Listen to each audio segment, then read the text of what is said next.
another episode of the Not Your Heroes podcast. Again, I'm well aware it is. I can see both chats at once. So if anyone just messages in, I can see them. But Jax is monitoring the chats because I have to monitor for things and also fact check while we're live. First things first, Jax. I'm not fact checking anything. I'm not fact checking anything you say. You can live and die on your own sword. That's fine. I fact checked everything. I don't say things unless I have the facts.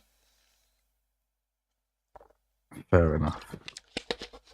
On the other hand, everything I say must be considered humour. Yeah. Well, I only say. Well, anything I say is only factual, so factual to point of my opinion, not. But let's be honest. We'll talk about the first thing that we talk about in this entire thing that we need to get over. Alien Earth after the last few episodes. They were like hit the ground running from the get-go. You know what I mean? Oh, just everything about it. It just hit the ground running, like from the episode, from the went not what was it? It was episode 7 was where we cut off. We left off, wasn't it? Yeah. Where oh my freaking god, we get is it Curly? Isaac gets killed at the end of episode. At the end of the episode before it. Yeah. And but the new episode starts off in a weird way because the body isn't where we last saw the body when the episode starts back up again. No. Somehow it's moved. Which should tell you something weird is going on the outset. Well, it's moved but I think at the end it ends with Arthur being infected by the facehugger, and then we get the wonderful episode of is it slightly his name is, isn't it? His name's Rajesh, isn't it? Or Koresh? Yes. No, Koresh. That's his real name's his name when he was human was Koresh. We get Slightly and gets Curly in to help him. He's called Slightly. Him and Curly are basically taking everyone, basically travelling people through, and hi Ray, taking Arthur through like the island and everything, and it's so well done of him dragging him. Then they're trying to hide. Then Kersh showing up and actually, like, we're focusing on one plot because there are two main major plots that happen in this episode. So we're going to go through the plot of this bit up to a point. You know which point, Jax, and then we'll go to the other plot and go through that one as well. The whole, yeah. To which Kersh shows up in the middle of this while he's trying to get him out of here with Curly's help. And is it Curly his name? I can't remember. Is it Curly or Smee? Oh, it's Smee. He's Smee for some reason. That's not a Lost Boy name. That's one of Captain Hook's crew. Yeah. Who helps him get Arthur's unconscious face-hugged body out. Out of the thing. Kersh catches them, and instead of reprimanding them or something, Kersh just lets them loose. Well, he does, in a weird way, he does reprimand them for not being smarter on how to get out of there. Yeah, he reprimands them for not being smart on how to get out. And I think it's because I think he realised that if they got Arthur to where they were taking him, because we know from the previous episode that Morrow's been told him to get basically someone infected and then take them to the edge of the island. Right? Yep. I think he realised that if he gets in there, it's like then nothing else will happen. Where you've got what they want, they'll leave them alone. Basically, that's what I think Kersh is realising. If they get that particular thing, they'll leave them alone. No, I mean I have a completely different theory on Kersh. But it's so brilliant. It's brilliantly done this episode of we getting. Then he gives them the access to the elevator, tells them to use that. They get halfway through, like as they go in, and then Arthur wakes up because the facehugger dropped off his face. Finally, and he's all dazed, confused, doesn't understand what's happened. And like, no, you were drunk. We're taking you Doesn't to the remember the last few hours. yeah. It's like, they're like, no, we're taking you to see your wife. We're going to evacuate. We're evacuating the island, Arthur.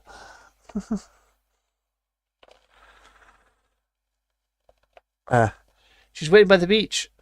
Come, Arthur. We're going.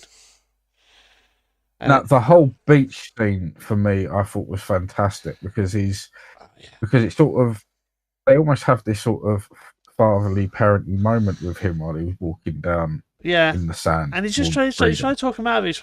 He's talking like a parent would talk to like a child that they're trying to just get to understand what they've done.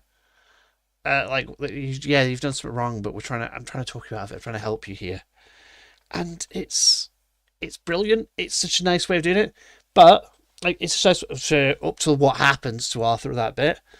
But we're going back to that bit a little bit later because we get the other side plot going on this episode is Wendy and her brother discussing stuff, and then Wendy slowly coming to the realization during this episode that she's not safe here. After seeing Isaac's body on the stretcher and seeing what they've done to Nibs at the end of the last episode, where they wiped Nibs' memory of everything prior to. She's found out that obviously they can, to an element, they can change their opinions on things just by making them forget the things they don't want them to remember. And it's the manipulation. That was very interesting the way that she sort of pads all that stuff together, and also the animosity she has towards her brother. No, that's a bit later on. That's later on at the moment. It's this stage. She's like she wants to get out of there, so her and Hermit are trying to escape. She tries to get the others. The only one that comes with them is Nibs. Is at this point, but they make what's her name? Her name's Curly. Or she wants to be called Jane, basically. I think I'm Jane. I prefer to be called Jane. She is the other. She's the one that that they tell. Don't tell. I love the fact that you can tell they're still just kids at this point in their body. Like they might be in like adult bodies, and they might be even given like really powerful or synthetic bodies, but you can tell at the heart of because of the personalities that have been transferred into each of them. Into who all they are. You can tell they're just kids in like an adult world, and like they're trying to understand, and they've got this like unbiased perspective on everything. If you get what I mean, like this innocent perspective on how things work. I will say that these next episodes did point out though is that. Especially if we're going into a new season, I don't think they're going to be important. I think they're going to be moved aside early on because I think they've kind of found their matching group, and it's Wendy, her brother, and Morrow. Morrow is brilliant. Morrow is brilliant. I love his actor. His actor is fucking awesome. I want to meet that man. I want to shake his hand, and I just want to go. You are awesome. You're fucking awesome.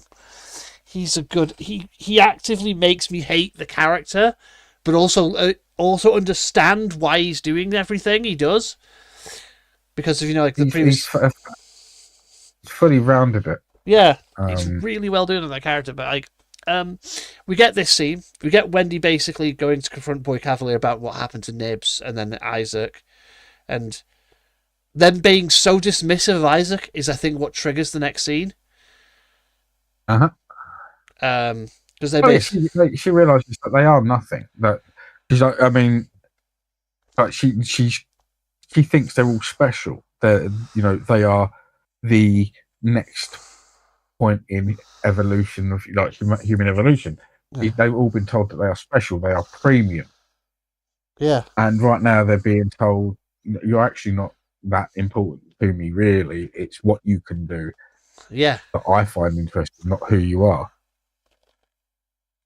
And it's that whole bit where that is as she's talking to Hermit and they leave and they're realizing we need a distraction so we can leave.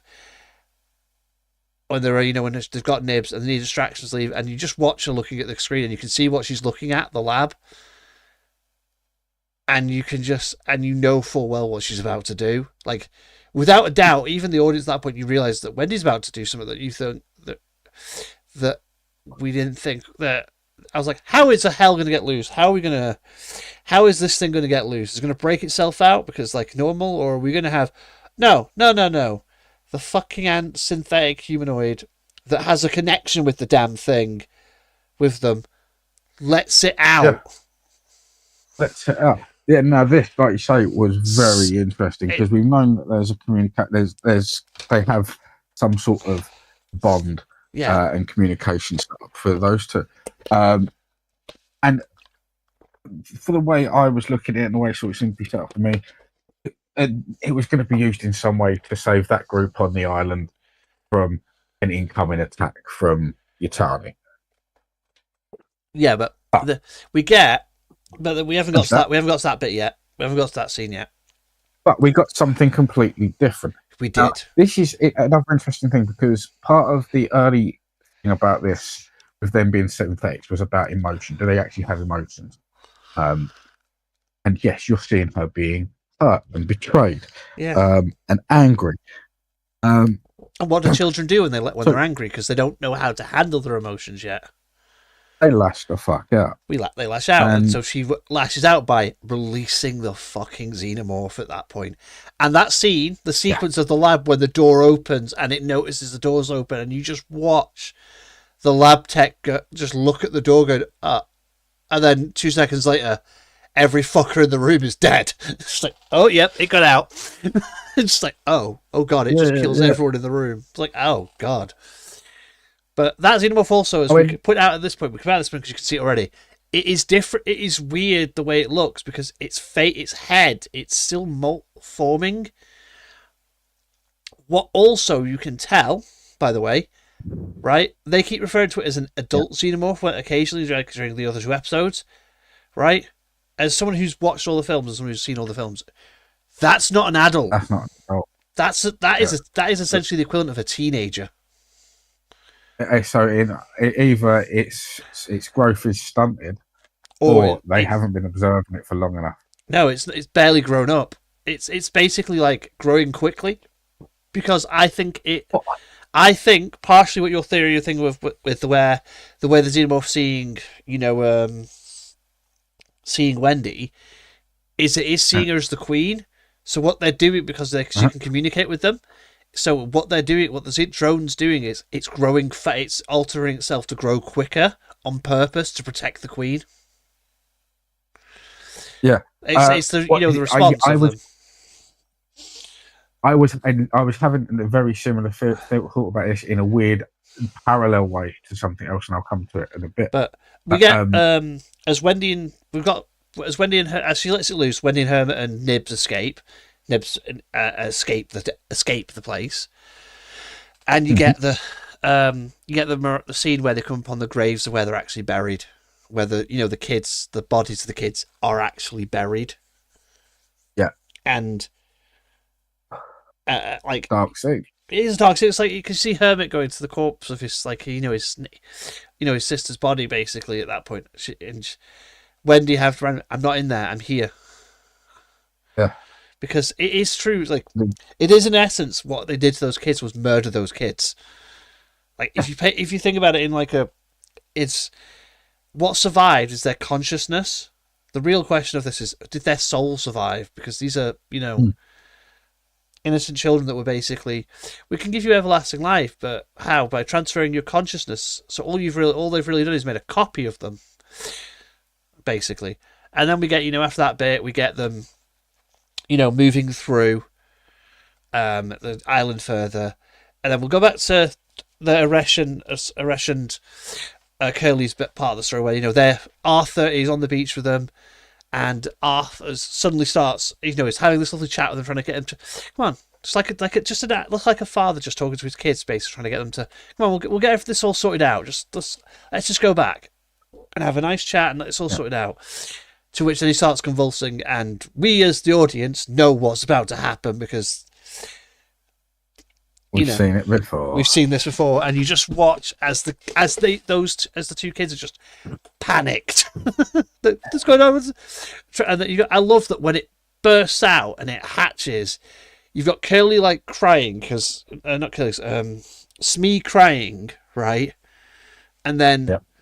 you've got Arush / Slightly just trying to grab it. Where'd he go? Where'd he go? Yeah. Because he knows he needs it. Because as we know from the last episode, Morrow said, "If you don't do what I say, I'm going to kill your entire family."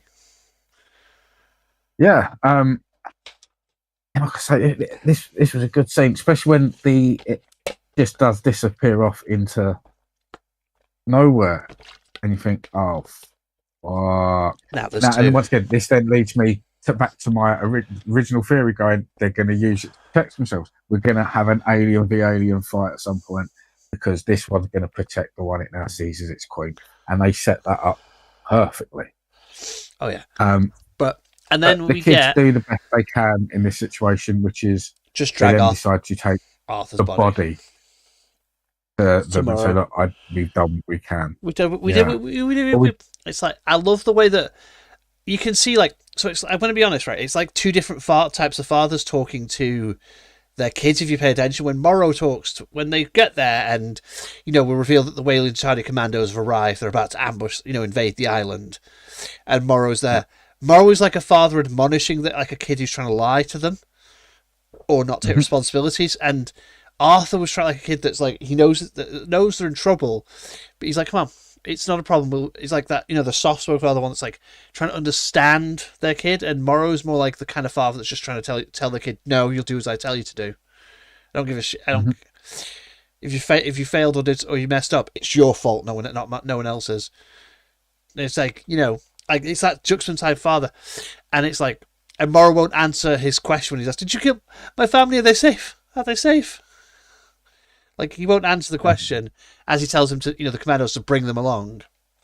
And then we get back to Wendy and, Hermit, who are walking through the grass. As we see, as in this scene, brilliant scene, we see that Weyland-Charlie has got several teams that have made landfall, basically along the beach, and they throw Arthur's body off into the water. And as we get to this, I loved this scene. I think this is the scene where you went, oh shit. Because I went, oh dear God, at this scene of Wendy standing next to, as basically Hermit's realised that at this point, Wendy stood there with Hermit and Nibs, and then, the commandos pop out of the grass going, hold, basically hold them at gunpoint, telling them to, they're about to get taken out. Well, no, they're about to get captured, because they didn't tell them to kill them. They told them to just surrender. We'll work out who's a synth and who's a human later, basically. Yeah. They were about to capture them, to which Nibs is, threatening them, growling at them, because she's clearly... I think what it is I don't think it's your original theory. I think it's because Nibs has just lost it because of what happened on the ship. She has her memories back from the ship, and she's just... I think she's cracked. That's the problem. Yeah. She's the one that's gone... I think you're right. She's cracked because she's a kid that's had to deal with horrific things, and Wendy, has been alive longer than the rest, so she's kind of compartmentalized. She's learned to deal with stuff, and the others are dealing with it their own way. But Nibs didn't have it. I don't think Nibs at that point had anyone to really talk to or anything, so she just kind of cracked. Because you notice that Smee and Slightly Aresh, or like friends, best friends, if you know what I mean. Isaac and Curly were friends, and Wendy was kind of just... Wendy was is kind of technically the loner one, if you pay attention. She's kind of a bit more of a loner to the others, because she was always using the systems to look at, to watch her brother and stuff. So I don't think Nibs really had anyone that she was friends with all of them, but didn't have anyone that she would, trust, if you know what I mean. And I think because of it, Nibs didn't have anyone to talk through stuff, whereas the others probably did, which meant Nibs unfortunately just cracked because of it. But it is Nibs growling at them, and then you just get Wendy that just does that makes the xenomorph noises, and then you watch as the thing leaps from the fucking tree and murders every single commando. It's like, you guys weren't equipped for this. You were not equipped for one of those things, and as per usual.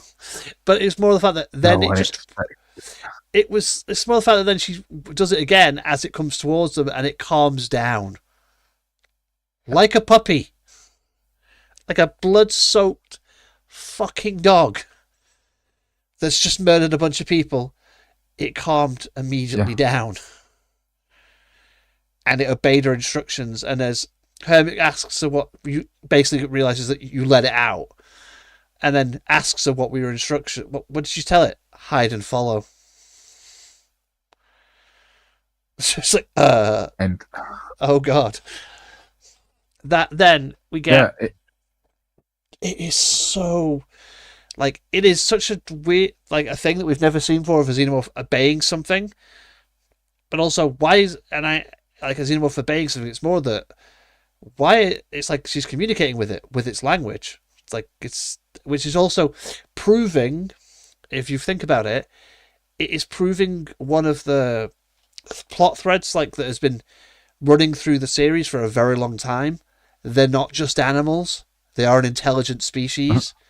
They just yes, don't require technology because everyone keeps giving them ways off world, and therein lies the yeah. I mean, difference.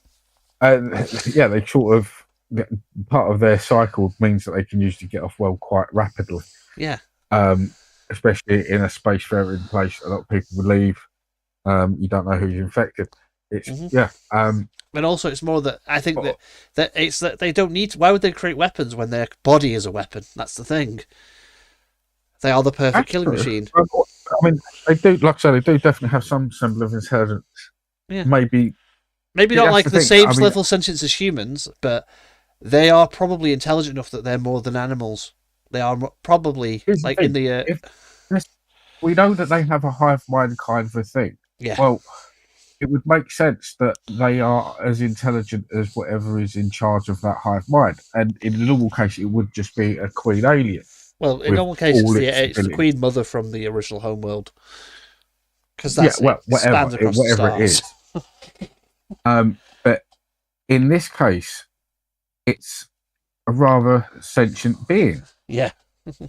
Um, and so, I mean, I would argue that, yeah, these ones are going to be inherently Smarter. more intelligent just because It of also is. It also feels what like they're it's like connected if to. you've played Mass Effect, haven't you, Jax? Yeah. The Geth. The more of them there are, the smarter they get. Yes. Because if you That's because also like another. Yeah. aliens' whole shtick is how they got the power, man. They're just animals. Because there's enough of them that they realize the power is like cutting the power is a smart decision. That's the other thing I was going to kind of say. Like in a Borg sense, the more there are, Yeah. the more knowledge base that they have. And like I say, if they're starting off with such a big repository of knowledge, then these ones are going to be inherently different. Oh yeah, but then having it as a puppy, having this thing as a follower is brilliant. Though it's beautiful. It's such a Yeah, good scene. I It mean, it's kind of stuff we've had in comic books in ways, yeah. and this was just perfect. But this way it's done in a way that it also makes sense because it's not some organic being controlling them. It's something that they can't infect. That's not necessarily a Mm-hmm. threat to them or necessary prey. So as far as or a predator, because it has no because that thing has no use for what they would need as prey. So it kind of makes sense that a silicon-based life form aligning with a silicon with something that it can't infect inherently. Mm-hmm. So it's like okay, this actually makes kind of sense because these kids have all been turned synthetic, and this thing needs a living host. They can't be hosts, so it kind of makes sense that it would follow them a little bit. But not just that as well. We get, as you know, Wendy, Hermit, and Nibs. After this, they go to the boat that they were heading towards to escape. This is towards the end of the episode. This episode has a load of shit. We also forgot Boy Cavalier being shown the goat and what it did. Yes, conversation with the goat. Yeah, him first being shown that it's the goat that did it, with where it stood nothing to gain from doing so. Yeah, yeah, and he was very intrigued by that. Yeah, and then him taking It showed. and then that scene with him talking to it where he goes, "This is pi, the circumference of a circle." Any intelligent life form would know the next three numbers, and he asks it, and the goat literally taps out the next three numbers of pi, and you're like, oh shit. It fits the last number, which I thought was funny. Yeah, but it's the fact that it taps them out, and I'm like, you're just thinking something. You suddenly the threat assessment of the Oculus goes from, this thing's kind of smart, to, oh shit, that's intelligent life. Yeah. That's and then, a sentient creature. He asked the question.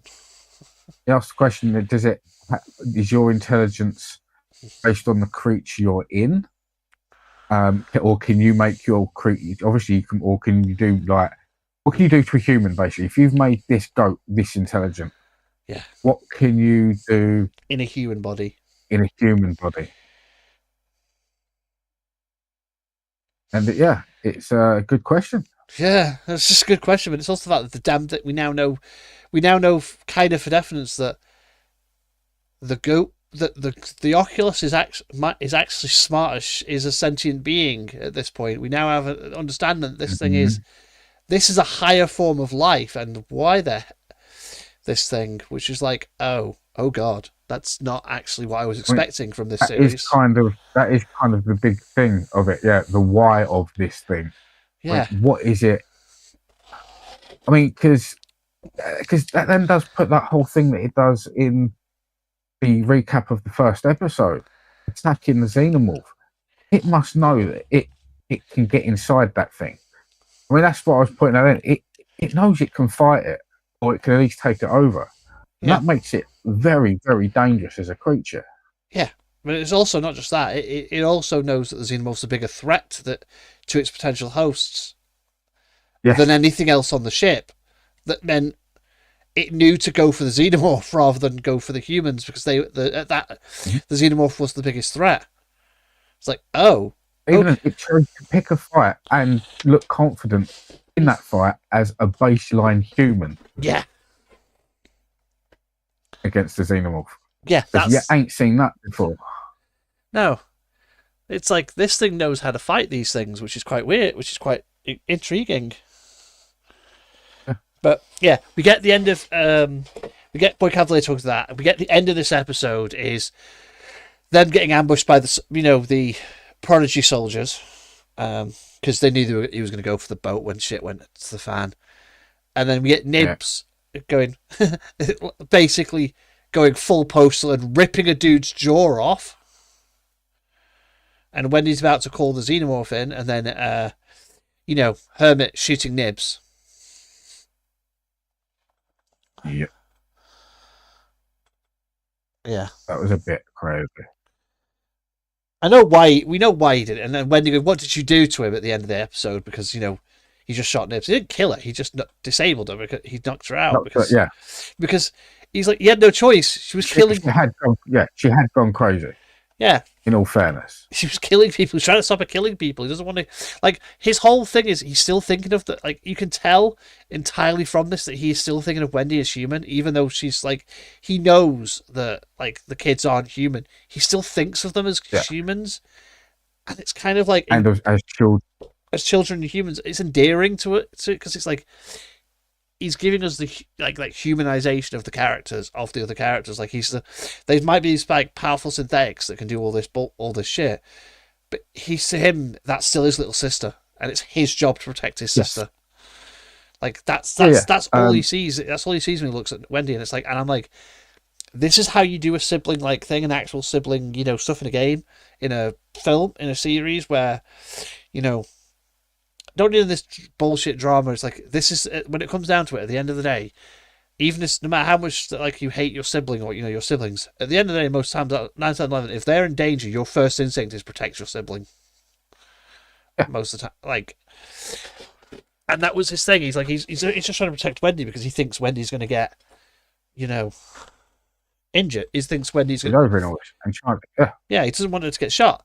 That episode's ending was brilliant, and then I could not wait for the next episode. The next episode, the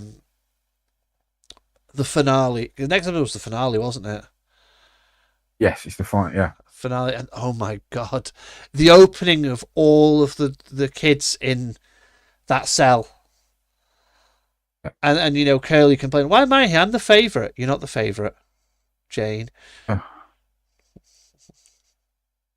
And her You're slowly, all favourite to the boy with the toy at some point. yeah. When the boy, she went, well, no, the boy, when Wendy grew up, Peter Pan didn't like that and went after her Uh, daughter Jane, because Peter didn't Dark like man. that, because Peter didn't like that Wendy grew up. Yeah, that's it. It's kind of a weird side. Yeah, well, it's one of those weird things, like in uh, Frankenstein. Yeah. No one really knows what. No one, everyone remembers the movie and the other things. No one actually really remembers the Originals. actual end. Yeah, Yeah. it's worth a check. It ends in a weird way. Yeah, a lot of them do. A lot of them end in weird ways. Like they're a lot more grit. Like a lot of the fairy tales are a hell of a lot more violent and grim than the versions we've seen. The Very original, much so. yeah. But like the opening of this, I love this episode of, and then you know Hermit and Morrow are in the same cell. Morrow's got a thing in it because oh yeah, the end of this episode, Morrow breaks in. As well as during that episode, we see the baby xenomorph get captured by a net. We think it's Weyland-Yutani initially. Oh shit, they've got one. And then it turns out to be Kirsch has captured it at the end, who puts it down in front of, as you know, as the Weyland-Yutani guys break into the facility. They're then greeted by all the soldiers and Kirsch just goes, "Look, I won," holding the new baby xenomorph, and puts it on the ground in front of him. And says, "Boys, get over here." To which Morrow, I like. It's not this episode; it's next episode. But I do like what Morrow admits in the next episode when, in this episode, in the finale, because at least it shows that he's not entirely evil and not entirely just a caricature, if you know what I mean. Yeah. But then you've got him in there, and the facility, and I love how we as the audience don't actually get immediately told this, and I do like this as the facility starts as stuff starts going wrong in the facility. You know what I mean? In the final episode, like as stuff starts going wrong, you think, oh, it's just, you know, probably damage left over. Shit.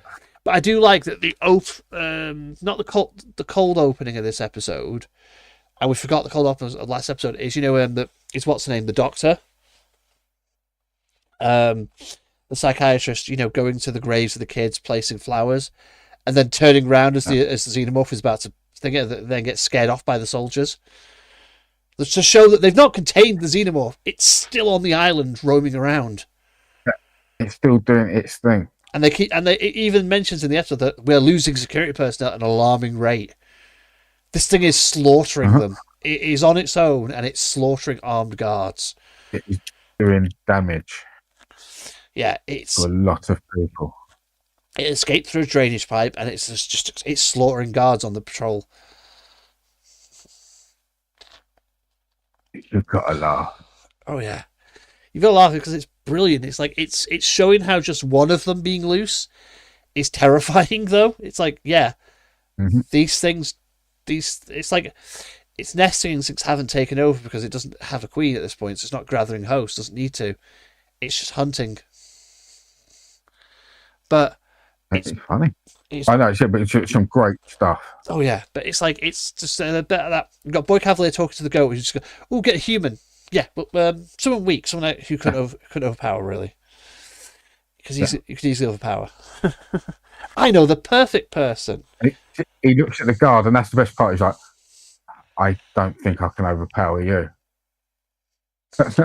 No, that's funny. I know. He looks at the guard. No, you don't remember. He asked the guard first. How do you like your left eye? That's it. He's then like, "Oh, but could I overpower the guard?" That's yeah. To which, you know, his assistant goes off. The Mr. Morrow, is it? Yeah. Yeah. I know. His assistant is I forgot. I don't. Begins with K. Not Kirsch. No, yeah, he's yes, the one played by Aid Edmondson. Yes, I know what you mean. Yeah, Aid Edmondson's character goes off, as we see us. We've got Hermit in a cell with Morrow. Morrow wakes up and is telling him not to touch him and everything. and everything. Um, and then we get this wonderful sequence of events as the cell door unlocks. Like, because Mm-hmm. stuff, and it's like, and then when it does, I love this bit where they all just kind of reveal the fact that everything that's slightly going wrong in the facility all of a sudden, like their communications being jammed and everything, it isn't Wayland Yutani like Boy Cavalier and, Aid Edmonds' character thinks it is. Everyone's expecting.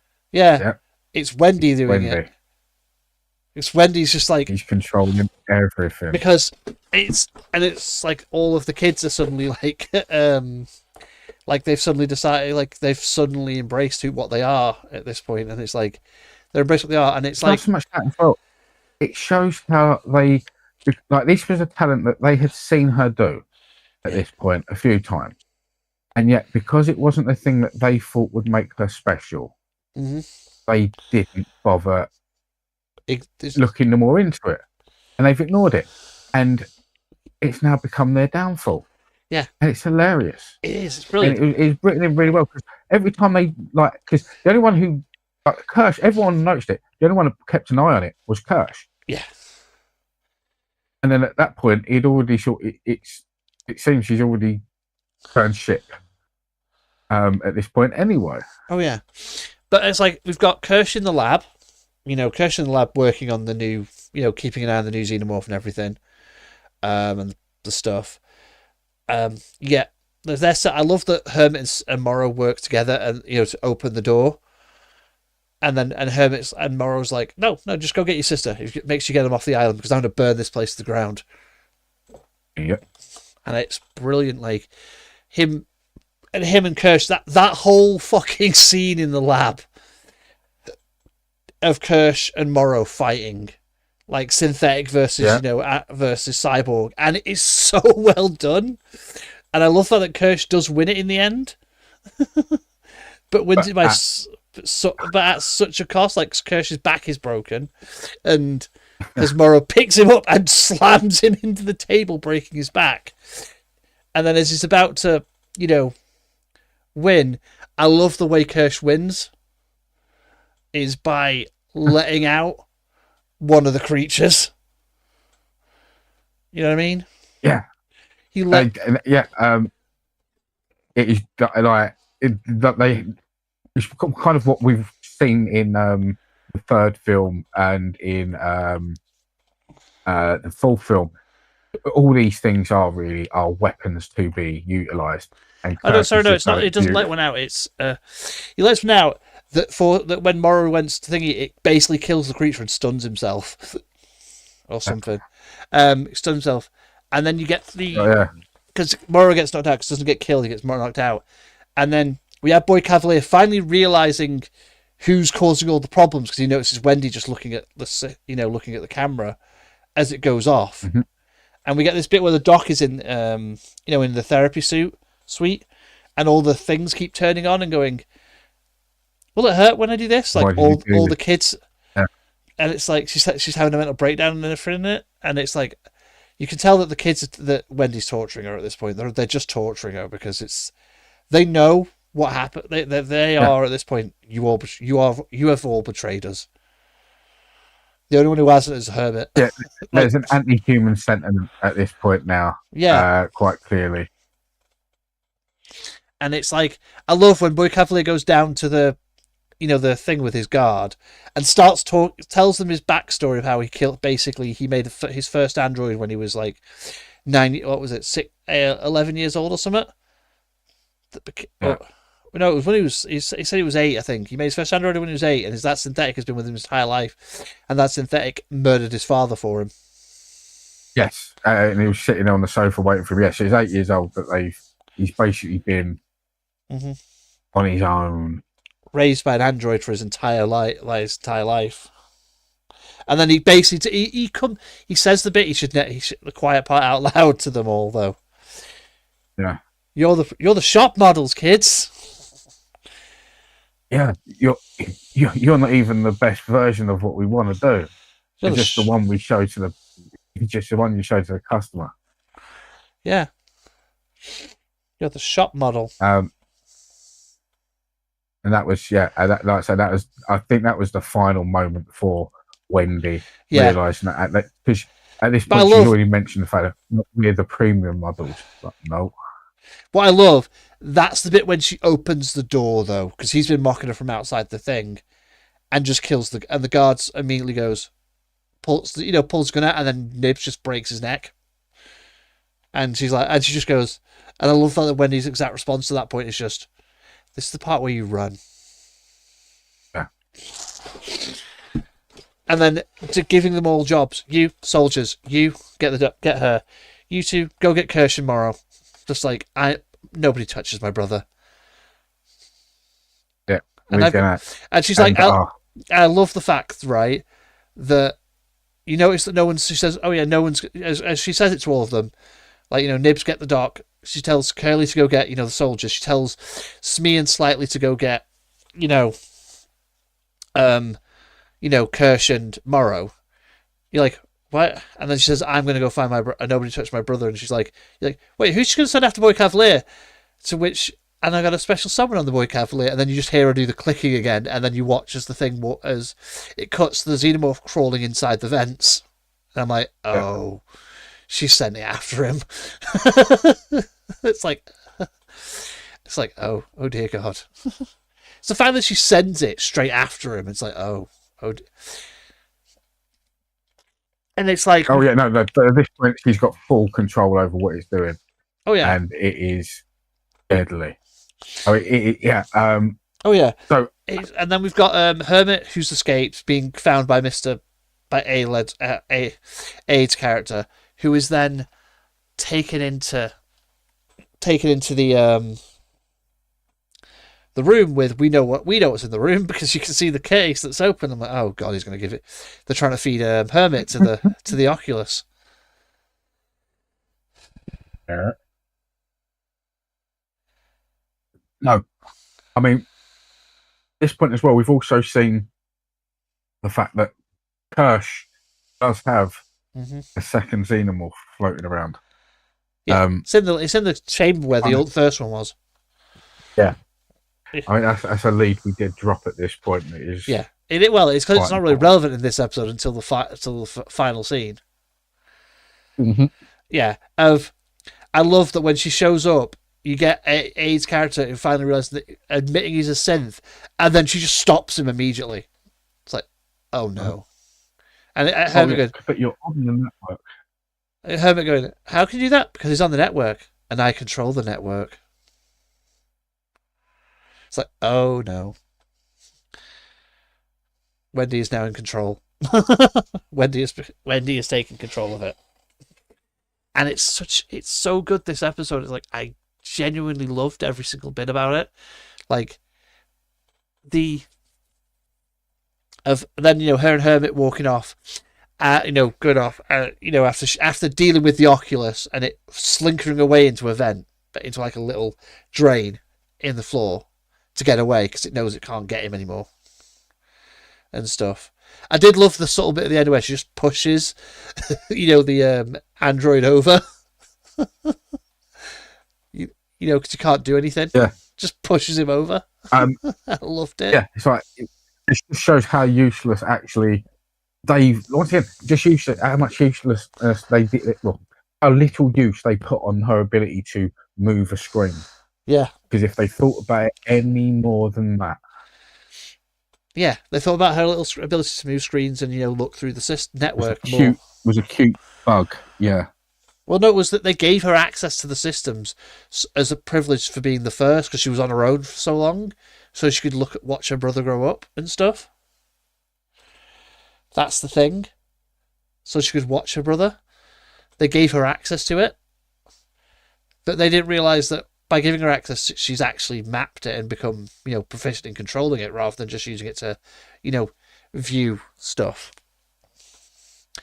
But also that, and then we get Nibs grabbing the dock. We get the remaining soldiers grabbed by,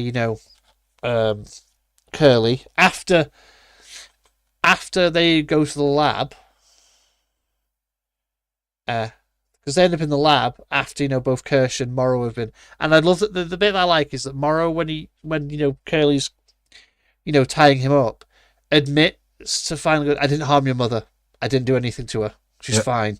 Like, I like At the this fact that point, it doesn't matter. it doesn't matter, but it's like I like because it gives you the point that the character that Morrow isn't actually evil. He's not like some caricature villain. He is a person, and he is a like he knew that the kid would do what he wants, so he didn't harm the parents. Like the family, just for the sake of it, he was just, I think to some extent, until he was in, because his big thing is that a small part of him has been made mechanical, and he is now not human because of that.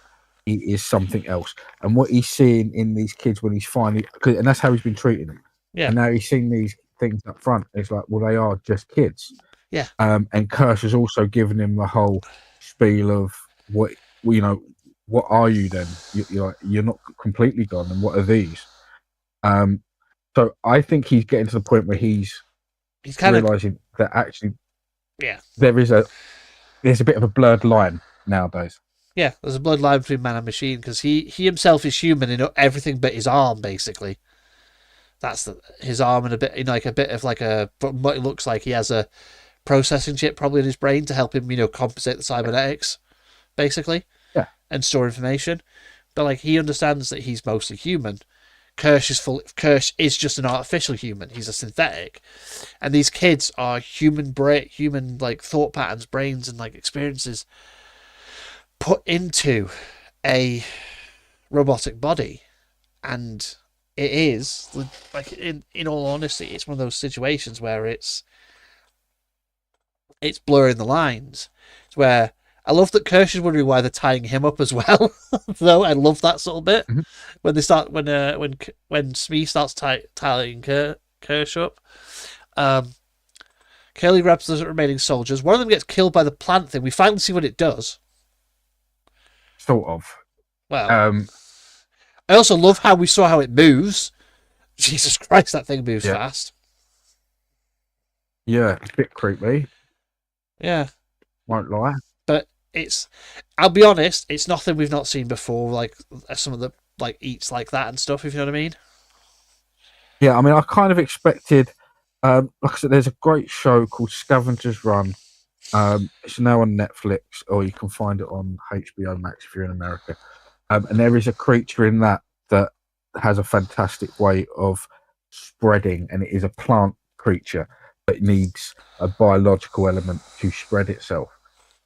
And I was hoping to see something like that. Nah, it's just a big plant. And what this does but what this does in the show is it infects a creature going by, and if that is the most powerful thing around, it stays there. And this plant, these spores. But if not, it will bite. That creature will just bite the next biggest thing, and then die. And then that thing will go off. And then once it goes to a big group of itself, of the same species, it will go to sleep with them. And then, no, I'm missing a whole section. It gets then put into a pod. Then the real version can walk off, and then a duplicate of it comes out later on, a plant duplicate, and then it goes off to find a group that looks exactly like it, and then it goes to sleep with that group. Then it explodes into more spores. They all get infected, make these weird duplicate things. Yeah.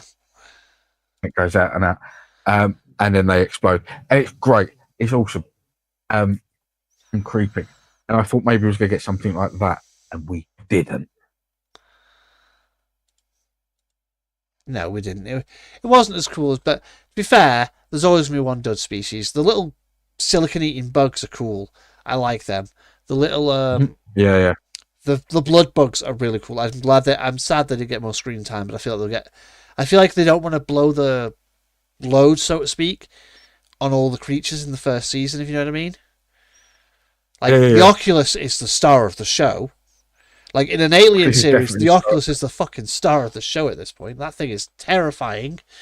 That thing made me scared. Even that thing actually scares me more than the xenomorph at some points, because it's the idea that this thing. No, once again, yes, once again, complete Star Wars show, and we all thought it was going to be the big plant beast, but no, it ended up being the weird eyeball alien, and we knew that was going to be the creepiest. Don't get me wrong. Oh yeah. Like I say, the element. Jax, you've gone laggy. Oh, hello. Hello. 1 second. Can you hear me? Your internet went all weird for a minute. Yeah, it does that sometimes. Yeah, it's Jesus though. Yes, I say best creature of the show. But yeah, in all seriousness, we're now leading up to mm-hmm. quite an interesting. Oh yeah, cool. Show what you're saying. I'm just going to try and sort out my mic because I think it is messing up the set. So, I was going to say is that we get the Oculus is terrifying. The weird, the weird plant thing is kind of lame. The blood bugs are brilliant. The silicon bugs that we only got a little glimpse at are really cool. I like them, but I think the best thing in this entire season, though, is after we've got all of these characters all like put together, thrown in this, you get them all.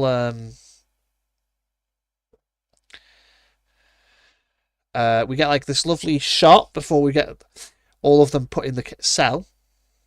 Jackson disappeared for a second. He's sorting his microphone out. Of the Weyland-Yutani invasion force with Yutani on board. Coming to invade the island, and then we get this shot of the cell of Boy Cavalier in it, the doc. Everyone is just in there, and they're. And I'm there. Hey, welcome back, Jax. And it's just that bit where Wendy's hermit is like stood there behind his sister and the android, the kids basically at this point, and you've got them all there, and it's like, what? And like the doc question why she's in there as well. I love that. She's like, why am I in here? Because you're all complicit. You all did this. And Boy Cavalier going, trying to get, Ada Lovelace's character, trying to get him to do something. It's like, you let us be something like that? And he's just completely frozen still. He can't do anything. And I love it. Yeah, he's completely useless in the nut. I love the Boy Cavalier in that, but he still doesn't understand. You're not in control anymore, kid. There is one other that I thought was fun, that we haven't mentioned. Oh, which bit was that? Was the bit when the doctor goes to the kids' graves. We did. We mentioned that as the cold open of the episode. Like right at the start of talking about this episode, we mentioned that part where the xenomorph's right behind her and gets scared off by the soldier. Okay, then we did. I will take your word for it. We did. It's the beginning of this entire segment. But yeah, that whole bit, and then it pans out to the cage, and you've got the baby xenomorph and the, I want to say teenage xenomorph, both side by side on the cage, obeying and Wendy just going, and Boy Calder going, so what are you going to do now? And she went, basically, and Wendy's replying with, basically, we rule. Yeah. And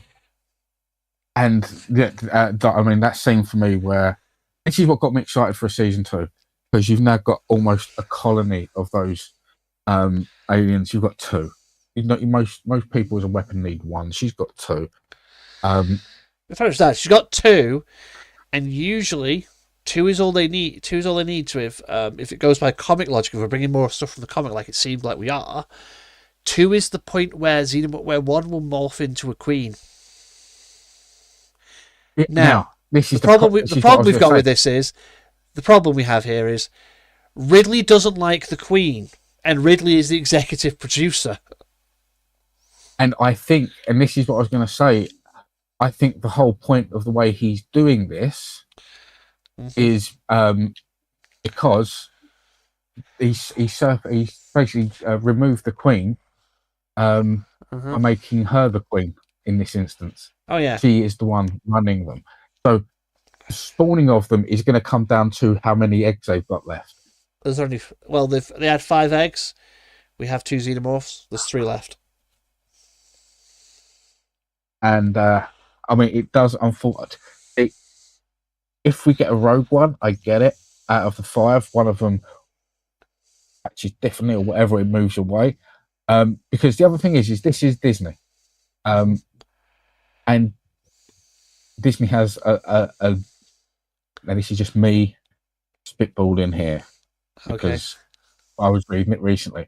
I'm wondering if they're going to take a leaf out of the comic book run in which, for some reason, one of these gets removed from the group, and it's far enough away to then become the queen to rival it. That's how they get a spawning set to fight these back, like in the comic books. Then with the other comic book stuff, where they chip them and they have that army of 10.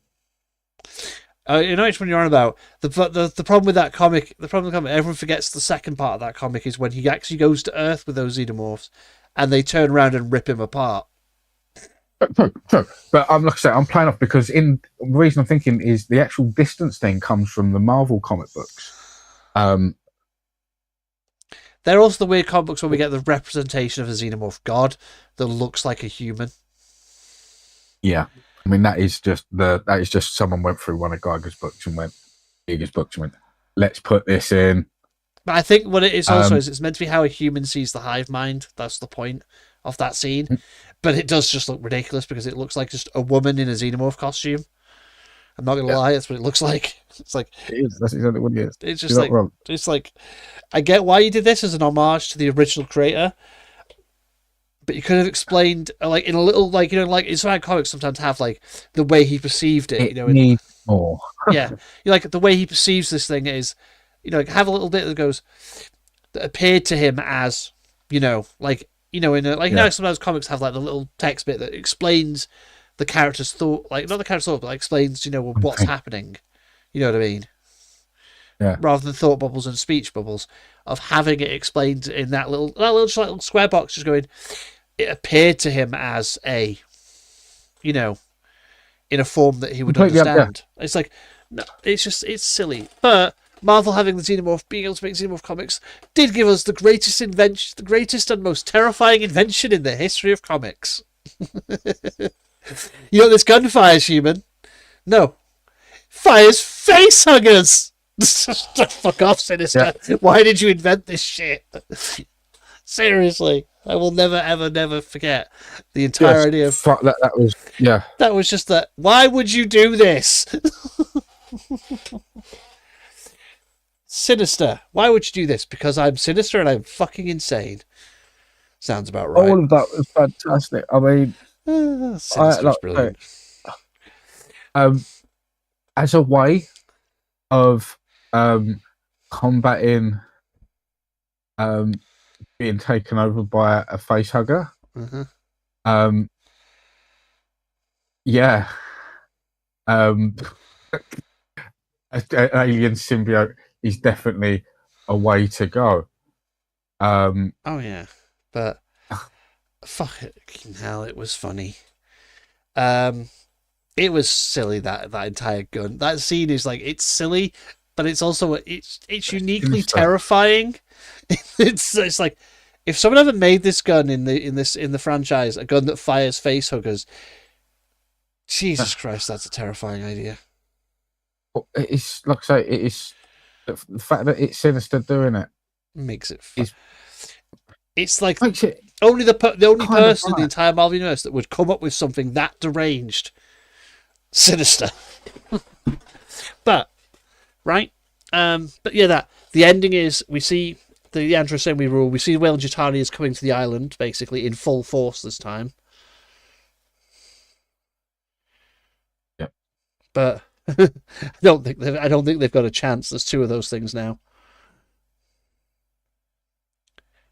I feel like this entire incident is the reason Weyland Yutani will redirect is the reason Weyland Yutani in the film redirected Nostromo to where they did.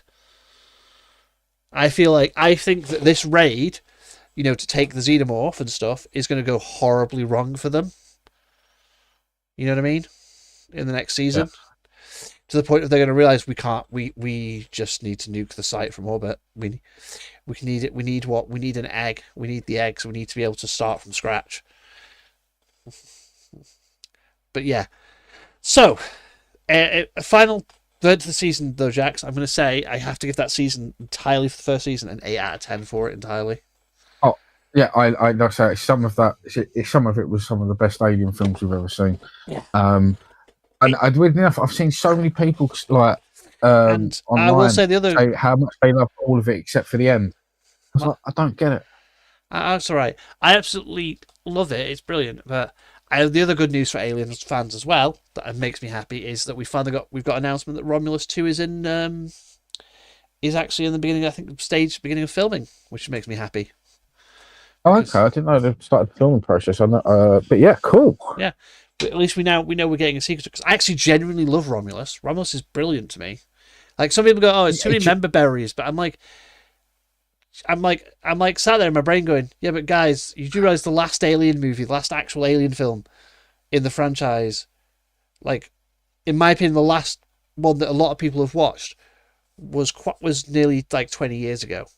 Because Covenant to me doesn't really count since it's mostly not an Alien movie until the last 5 minutes, and even then the damn thing even then it's disappointing when it shows up. So it's like the last good film that most people have watched or have watched more than once and remember would unfortunately be the one I dislike, would be Resurrection. Like the last okay Alien film, because it's like the ones that came after it weren't that. But the fact this series, by the way, Jax, seems to hint more. And Predator Badlands comes out, I think this month, doesn't it? When is Predator Badlands? I believe. Oh yeah, I think so. It should be. I'm gonna have a look when it comes out. Yeah. I want to watch it. Release day is the 7th of November, so it's next month it comes out in November. Okay. So I'm going to watch that when it comes out because I'm not going to lie, I am excited. But the fact that they are now officially from the Badlands trailer connecting the two universes together finally, as in like not as here's a nod in Predator 2 that they are connected. It's they're the same universe now. We're done with the whole are they not. It's Alien Predator are the same universe. Yeah, makes me want, especially now it can be a bit more. Makes me really want, right? To get the guy that's doing this film, because he's the same guy that made Prey and made Killer of Killers and made is making the new film with the guy that made Romulus. I want them to team up like they want to, and I want them to make an AVP film that is set following the comics AVP storyline, rather than rather than the two silly AVP films we got before. Give me my Aliens versus Predator film with colonial fucking Marines in it. I want to see it set in like a colony on a. That would be fun because that's what the comics are. It's colonial Marines. It made sense because it's humans that can physically fight back against both. Not we're a bunch of we're going to Antarctica and we're gonna because this this pyramid was found under the earth. You know what I mean? Or this small town gets nuked in the United States and nobody cares about it. You know what I mean? Like, yeah. Give me the actual thing. Give me an actual Aliens vs Predator movie set in like the comics, and give me Nobunuchi Machiko. I want Machiko back. I want Machiko as an actual character in a film. I want to see her be, in live action because I mean, it's such a cool storyline of having a human, that's on a colony world. They partially did the storyline a little bit with, is it Halle Berry that was in the first one? It was Halle Berry in the first one, yeah. Who takes who gets marked by the Predator at the end. Because, she kills the Queen with the other guy, with the other Predator. Oh, it's not Halle Berry in the first one. Is it not Halle Berry? Who is it? Oh. Pretty sure it's Halle Berry, because it was when she was like really popular. I'm sure she's not in the first one. Let me have a look. Or have I just completely dreamt it's Halle Berry when it's not Halle Berry? Yeah, you really have. I'm almost 100% sure it's not Halle Berry. It is. No, it is Sana Latham. Latham? Yeah, definitely not Halle Berry. Yeah. It's got on Rotten Tomato. It's got a 1-star rating. By the way, the average rating of that movie is 1 star. Because even I say it's shit. It's so bad. Like, I think it's when they make the alien tail spear that I thought was like we were getting a bit weird. oh yeah. To be fair, I will admit it gave me my favorite alien design though. In like any game, that's been in any game or anything, when they show up, when you Okay. can play as one, which is Grid. Which gives us Grid from the actual the one that spears the first predator then kills the second one. Yeah, and crushes it down. Yeah, it gives me that. It gives us that design. I love that xenomorph design because it's such a cool one. I've got a model of him as well that I need to actually paint as him. That was a very good. To be fair, that was a good scene. Yeah. White lie. It was full of good scenes, just wasn't a good film. No, and let's be honest, Lance Henriksen was only in the movie for for people who were fans of the originals. Let's be honest, that's the only reason that Lance was there. We brought Lance Henriksen back. Why? Because it's Bishop, guys. Bishop. Yeah, But that's the problem. You're gonna see the Bishop before it was an android. But at the end of the third film, he's not an android, apparently. And then No, yeah, it's meant to be him. But what annoys me about it is it then gets retconned in, the Aliens Clone Marines game that he was an android. That's what pisses me off. That game goes retcons that he's an android, and I'm like, but he's not an android. Like the whole point at the end of Alien 3 was that the guy hits him and says he thinks he's an android, and then he's got red blood because he's human. Well, I mean, yeah, it's the same with what happens to Hicks, though. To be fair, in the games. Yeah, we don't talk about that stupid campaign that I hate. I have done a full playthrough of that game on this channel. The entirety of that playthrough is me and my friend playing through the game. My friend commenting on the story elements and the game mechanics, and me just going, "This story's shit," and this is generic character number 5 because none of you are memorable. You are all shit. You actually actively make me hate your game because you're so fucking... I wouldn't have minded if the characters were interesting, but none of them were interesting. I'm having a rant about Aliens Clone Marines. Don't get me talking on this topic because this is the problem. It was just like I say, the games are never probably the best place to try and work lore in from. No. Because they play fast and loose. I hate that it rewrote the fucking movie, and Fox had the nerve to say it was canon. I am so hoping Disney goes, it's not canon when they, finally sort out their timeline stuff. But that is also a nice segue into the actual second topic of today, which is, what the fuck is wrong with Nintendo? Nintendo have gone a bit strange. Yeah. It's not just Nintendo. Ubisoft is still convinced microtransactions are the future and live service games the future. Warner Brothers keeps going, no, we're going to double down on live service games, despite Suicide Squad's failure for being a live service game. And no, it was clearly something else that was the problem. No. No. It was the fact that it's a live games are really not. They're not not that good anymore. No, it doesn't help that they're not doing them right. So, example of a live service game that does it well, does it right, and I think you'll agree with me on this one, Jax. Helldivers 2. Yes, I mean, it seems to be doing very well. The reason why, and I'll say this why, because most live service games, they do the whole thing of going Battle Pass, like Fortnite does. Yeah. Well, I don't know if Fortnite does it this way, but do a Battle Pass that when that season is over, that Battle Pass is gone forever. So, from what I can tell, because I actually have been playing Fortnite. I don't know if Fortnite does it, but I know that a lot of other ones do it. Like Marvel Rivals, there are certain skins in Marvel Rivals that I would love. I can't get them because I wasn't playing during that season pass, and I didn't buy that season pass.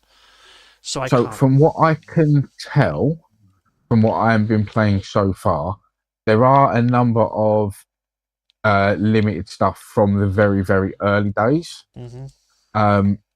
But like the big passes, when you get them in part of your battle pass, which is quite a good deal technically if you buy one battle pass and you then don't go and buy any other cosmetics and stuff with like you buy a battle pass and then you get 1,000 credits straight away, which is then enough to buy the next battle pass when it comes out. As long as you don't buy any extra credits, that one battle pass technically lasts forever so far. Oh yeah, well no, that's how they're doing it. It's the same way that it's the same kind of way that Marvel Rivals technically does it. If I play during each battle pass and buy the premium version of it, yeah, I can always unlock stuff for that battle pass, no matter even like later down the line. But yes, so what I'm getting to is with a lot of the modern stuff though, what I've noticed is once that battle pass is gone, every so often it will come back up again, so you can get elements of it, like the costumes or some of the emotes, and they will come up as part of a 1 day bundle, or they will just come up randomly within stuff that's out for that week. Oh yeah, I understand entirely with it. But you can get. It's really just the older stuff, I believe, that is completely sort of locked off to some extent. Yeah, I'll agree with that. But I will say that the thing that made me immediately start laughing when this whole shit happened is conveniently after Nintendo makes another one of their fucking patterns they shouldn't have. Let's be honest, all the patterns they've made they shouldn't have. Sega drops the whole Sonic Crossworlds new trailer. That is essentially the Sega does what Nintendo don't trailer from the 90s. They redid a 90s trailer by putting Crossworlds on a Formula 1 car and putting the other kart racing game, quote unquote, on a camper van. And then talking about all the things that their game has, that the other kart racing game doesn't, including no open world transitions between races, just going to race to race to race. It's like, just going, hey guys, we made a better game and we're just gonna. And I think my favorite quote is a comment from that video that I actually think I agree with. Sega didn't just bring back the beef. They threw the whole cow. They went, nope, we're back. We're gonna just. Sorry, Sega didn't just throw some shade. They threw the whole tree. And just went, yep. Very, very good. It was very funny. Sega just went, we're back. And then Digimon Time Sleuth Detective. Sorry, Time Story. The newest one that I'm going to buy anyway because it's a Digimon game. I love Digimon games.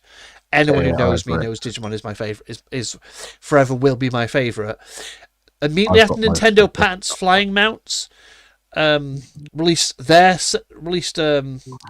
like a third trailer for their game, and the third trailer was just specifically all the flying Digimon and all the ways you can fly on back of Digimon on purpose, as if it was suddenly a bring it Nintendo, sue us. It's just like, uh-oh.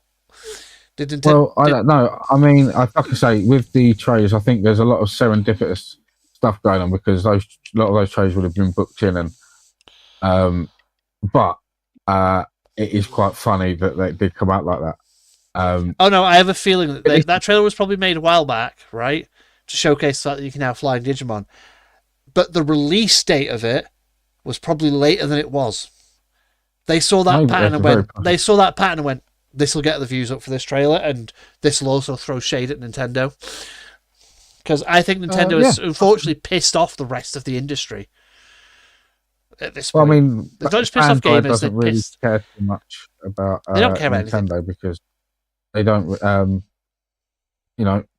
predominantly. I mean, they do sell on Nintendo. Don't get me wrong, but they're going for a different community altogether.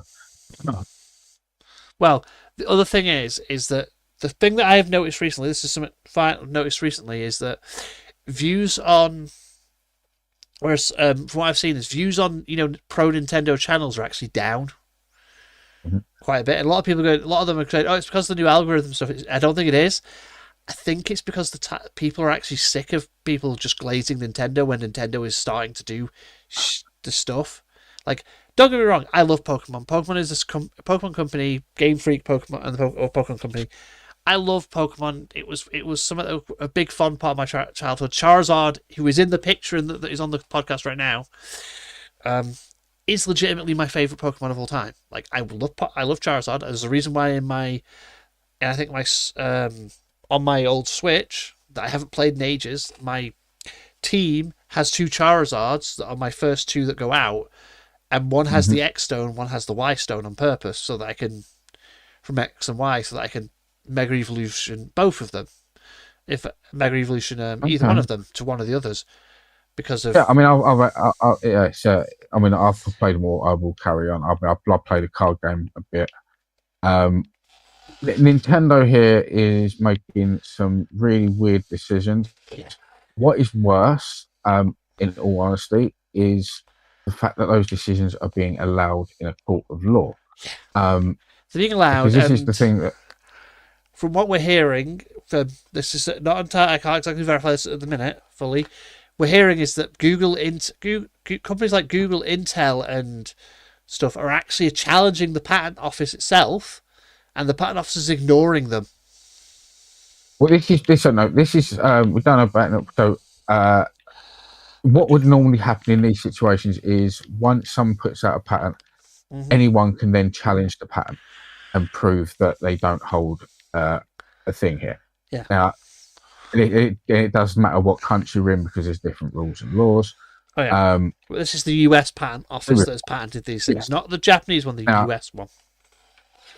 Now, yeah. So one of the ones that, like, for example, I don't understand at all is the light gun technology for gaming. Not only is this up until only recently, and this is, I can see why they're going for it, because up until recently, light gun games at home haven't been available unless you buy a actual cabinet, because CRT TVs don't exist, or at least are not very cheap anymore, and you need that for light gun games. And someone has come up with a way of doing it now on HD TVs. So serendipitous timing for them to do this, but they were nowhere near the first to invent this. No, it's only because they're making a light gun game soon that they've done it, and then Capcom. What's weird? So this is confirmed across multiple sources. A former Capcom dev has spoken out in this thing. To be specific, Yoshiki Okamoto, former Capcom designer, basically sparked backlash.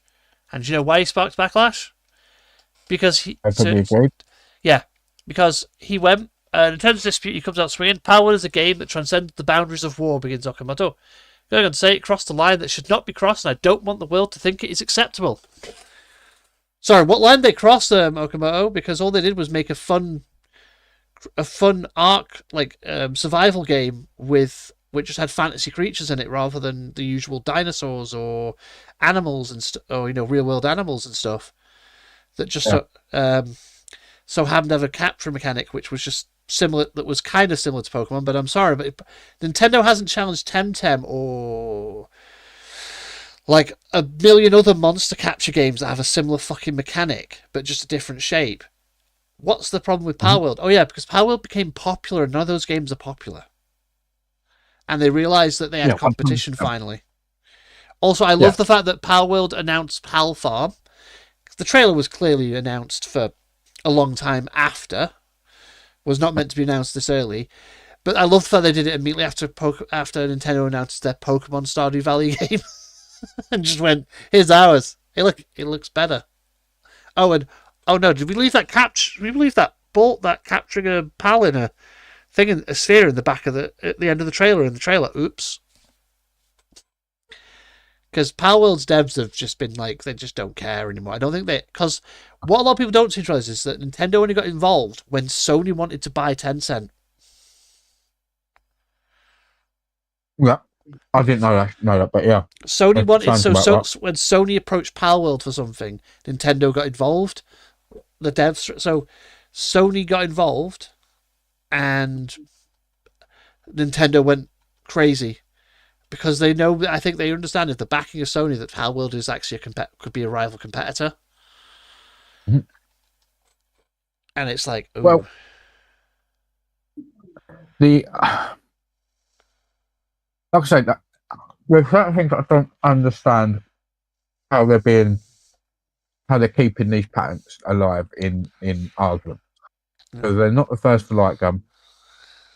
The summoning in video games is they're definitely not the first.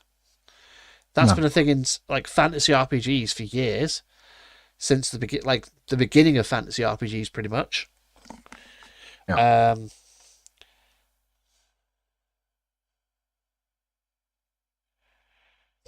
And then what is it? The flying mounts pattern is, you didn't invent that. That was in Final Fantasy, hell of a long time before you even added it to your games. And World of Warcraft have been using. See, this is the thing. A lot of the stuff that they're pulling out, they're patenting, are not only in other games, are regularly used in other games. Yeah. And this is why I don't understand how they're managing to keep what they are up. It makes no sense. I'm gonna say my humble opinion, not my opinion, not fact. I feel like someone in that patent office is having their palms greased. Well, they not. I mean, it's the only explanation that makes sense to me. Now, it probably isn't. It's probably more that it's just that someone in that patent office doesn't understand video games at all. Yes. That's the problem. That's it. But that is usually the problem. But it does honestly feel like it's someone as having their palms greased, and I don't want it to feel like that, if that makes sense. Because no, I completely understand. I don't think it's that, but it feels like it, sadly, and because it's like these patents make no sense. Like, it's because the thing is because we understand video game history, and someone's just not doing their research. Or, I mean, the other side of it is that these game companies must be getting lawyers involved to talk to the patent office, not just a guy called Dave. Yeah. So I don't understand odd. how a big misunderstanding can come about in this case. No, I don't either. This entire situation situation's stupid, but that's not the main thing. We have to. Warner Brothers is going to be Warner Brothers Games is going to screw itself over again. It's sticking to live service. It's not realizing it. It's a bad decision. I don't want to hate Nintendo because it is a bad decision. Yeah, I don't. Like Warner Brothers just going, oh yeah, it wasn't live service. People, it's like, what live people want live service games, and I'm like, no, they don't. Suicide Squad unequivocally proves they don't want it. A good live service game works. Look at Destiny 2. Not so much Destiny 1. They kind of became too popular to keep that going the way that they set it up. Yeah. But I think they do it well. The one thing that they did mess up on, I found out recently, is kind of like you said earlier, getting rid of old content. That kind of becomes not fair, and I get why they do it. But this is the kind of the problems you have here. Yeah, not everyone has like infinite time to play the game. Well, no. The problem is you can either have a live service game in which, after a while, these things have to disappear because there's so much content, or you make sequels, and then that means it's broken up. And it's the biggest example of a game that has lost so much content because they keep moving the game forward. And I don't know if you've played it. I have played it. I tried playing it, I think it was after the 3rd or 4th expansion or something, when it went free to play, and then the entire new game intro for it made me go, what the fuck is going on? I have no idea what the hell is happening. It's like I've dropped into the middle of a story. Destiny 2. Yeah, that's the thing. There are people that I know complain about the fact that you can't play certain DLC anymore because the story's just moved on, that content isn't there, and I'm like, yeah, I understand, and I just couldn't get into the game at all. See, I was a massive fan of the first game. I loved it. I played every second of it. My brother, actually, there's some videos online. There was a thing called Vault of Glass. He was managing to solo play that very, very early on. like Yeah. before anyone had worked it out. And yeah, so like I know that game very, very well. Yeah, it's just it saddens me because like it's not a so bad game itself. I just don't like Destiny because Destiny is not my style of game. It's like I like shooters, but I don't like that particular kind of looter, that kind of shooter where it's just like, oh, the end is just doing raids over and over again. I don't like a shooter that feels like an MMO because that's what it is, in all honesty. And yes, that's exactly what it became. it's my main I mean, issue that's with kind of what I Borderlands like. 1. Why Borderlands 1 feels lame compared to the rest of the Borderlands series because Borderlands 1 is, let's be honest, an MMO disguised as a looter shooter because the first Yeah. game was kind of, the story's kind of boring, but it is a lot of the quests in the first game were just fetch quests or MMO quests. And Yeah. I mean, Borderlands 2 was better. For in Destiny's defense, yes, that's exactly what it was kind of trying to be, was a looter shooter MMO. And a lot of those, and this is kind of one of the reasons why things have to move on in that case, because it is an ongoing story. And that's the big problem with the first game, is that it kind of ran out of space with the architecture they built because the story they were building was huge. And then the second one came out and they gave you this massive story, this massive universe. But at some point, unless you do like what World of Warcraft do, which is then doing eras things, you can play before certain events have happened to still see the landscapes and the way they are, and have modern day stuff. If you want to keep it truly live service, once this historical event happens, you've got to stay happened.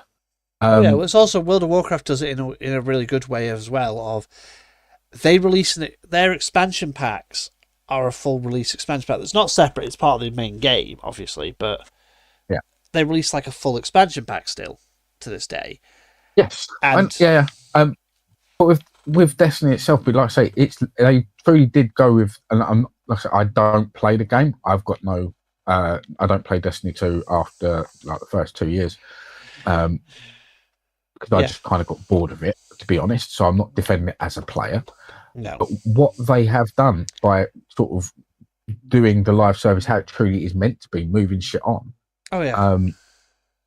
It has upset people, but it's meant you don't, when you download that game, do you know what you're not doing? Downloading 100 gigabytes. Oh yeah. I don't mind it moving on, but the problem I have is that me, as someone who was like a new player trying to get into it, when I'll give it a try, trying to get into it, is that I came in and I'm like, I have no fucking clue what anything is going on in this story. Can you at least give me an exposition of shit? Nope. Just you've dropped in the middle of this story part, and I'm like, what the fuck was going on at this point? Whereas, I would disagree with that because I did play. Sorry, Karen. I was gonna say, but that was my experience from playing the point I got when I joined, because it was like halfway through like a story point where it started, and I was just kind of dropped in the middle of it. Whereas I think they've probably gotten better at it now, if you know what I mean. With the later stuff, but at that point they would not do very well with it, and that kind of put me off the game in total. And the gameplay was just not fun for me. But like I don't particularly mind when you move it on, but if you're going to move it on and do stuff like that, give us exposition of what's already happened, so we can at least, as a new person, like for new players, understand where the gaming industry, understand where the game is going. If that makes sense to you. Oh, yes. Where it's come from. So one thing it actually does, and it did this quite early on, so I'm surprised, and they still do it, because technically when you create a new character in that game, they're being reborn from a fragment of DNA that they found, and you're being recreated. So your character would have no back knowledge from anything else technically that has happened anyway. But what you do get when you get introduced with the ghost, and when exposition just of the extra NPCs talking around the place, they do tell the story of shit that's been going on. Like when the moon cracked, there's a group of people talking about it. So they have interlayered that in quite well. But the problem is because so much has changed, it is getting harder to get like day one story elements from those first raids. unless you watch a YouTube video, because there's very few people talking about it in the Citadels, you know. Yeah, that's what I mean. It's like Um, when I yeah, I joined, I get what got you're through the saying there. first like little mission bit that you start in, and then I ended up in this weird camp that was like it looked like Right. a barn area, if I remember correctly. That was like it's like a barn with like techno things and non-techno things, like in a green area. And I'm like, what the fuck? How did I get here? Because I started in a city. You know what I mean? Like the starting intro No. area was in like a city, and like some bad guys have arrived, and they were stealing something, and then I'm suddenly in a city, and I'm like, what the fucking hell have I ended up here? Like suddenly in like this barn. Where the fuck did I get here from there? And then the next mission was in a green area, and I'm like, okay, this story just feels out of like just completely, you know what I mean, out of sync. Right. And I think when I joined, they still had the intro being the intro mission was the first mission from the beginning of it, like the actual original first part of the story, because they'd yet to update and make one for the new one. And I think it was like I was like, I don't know where the fuck I am, because like you get this juxtaposition, then you suddenly catapult halfway through a story, and I think that's because it was like them not realizing how many players suddenly joined when it went free to play, Right. like so. But like the thing with Helldivers is this: that Helldivers does they have their war bonds, right? Yeah. Their war bonds are there, like where that's their live service aspect, where you can have a buy it with in-game money, by earning it by playing a couple of missions and doing all the side things to get super credits, and then you can get a war bond in game. Yeah. Mhm. Yeah. Buy it for in-game, or you can buy it. You spend real money and get the war bond yourself if you wish to, if you want. It's your choice how you get them. Yeah, but every war bond since the beginning is still available, and the reason they've done it that way is because they understand. I think that the whole live service aspect side of it is our main live service side of our game is that this is a persistent war where the players are trying to defend Super Earth and do all this shenanigans and stuff, and hold the line. And you've got 3 factions you're fighting, and these war bonds we have certain stratagems and certain weapons that are only locked behind some of these war bonds, and we Yeah. feel it's unfair if we take them away. Unfortunately, that happened with the Killzone 2 war bond that PlayStation gave them for a little bit. Mhm. But I think they've worked out a way now to have permanent with those war bonds, is that they have to make them a little bit more expensive than the normal one. So a normal one is like 1,000 super credits. It's like a normal war bond is basically the price of a battle pass, like £6. You know what I mean? Yeah. But these ones are basically the price of like are about 1,500, which roughly works out at about £12, basically. You know what I mean? Okay. So for that £12 for this one. Like, Well, talking about battle passes and stuff, this is something that will affect me and you if it comes over here. So in America, yeah. Xbox Game Pass pricing and tier system has changed. Oh yes, I There's know. now a 3-tier system. Tier 1 is your basic, you get a few games, and you get to play online, all that sort of jazz. What used to be the ultimate tier, now gives you access, or for now also there is no differentiation between PC and console. The cheapest tier gives you everything. Everyone gets everything in terms of that. But they've removed a lot of the day one gameplay. Yeah. Unless you've got the hyper premium edition. Well, I couldn't have Ultimate, so I'll probably end up to be fair, day one playing of games for Microsoft games, I will probably just upgrade it anyway for me personally if they do it, because now this is it. I mean, so the 3rd tier gives you all the day one access games from Microsoft. What they've actually said is 75 plus, so a year. So they are at least guaranteeing you 75 day one brand new games out from Microsoft and affiliates. So this is the other companies that they own as well, plus any other company that they do a deal with. Now, which is fine. It is fine. But at the moment, that's gone up to $30. Which is that for a month or $30? That's $30 a month. there is no longer a yearly bonus. You can only pay by month as well. So, like say, that cheaper price that they used to have is gone. So you can't do what I do, which is pay every 3 months, because mine's currently set to 3 months renewal. Every 3 months or 3 years, no, it is now a month by month thing, which, like I say, removes a lot of those bonuses that you would get and cheapness you would get. So you're paying the full lot.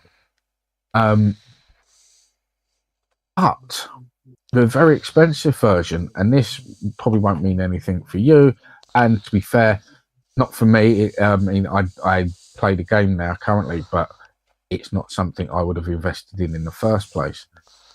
Is that you get Fortnite Crew, which is their ultimate subscription service for free, which is already a $12 purchase. I am wondering if that final stage is solely to bring in a new younger gaming market, which is the Fortnite players, and get them on their system, not PlayStation, not Which one's Nintendo. still got my EA thing? Yeah, well, that's what we currently have, but it's a very watered down version of it.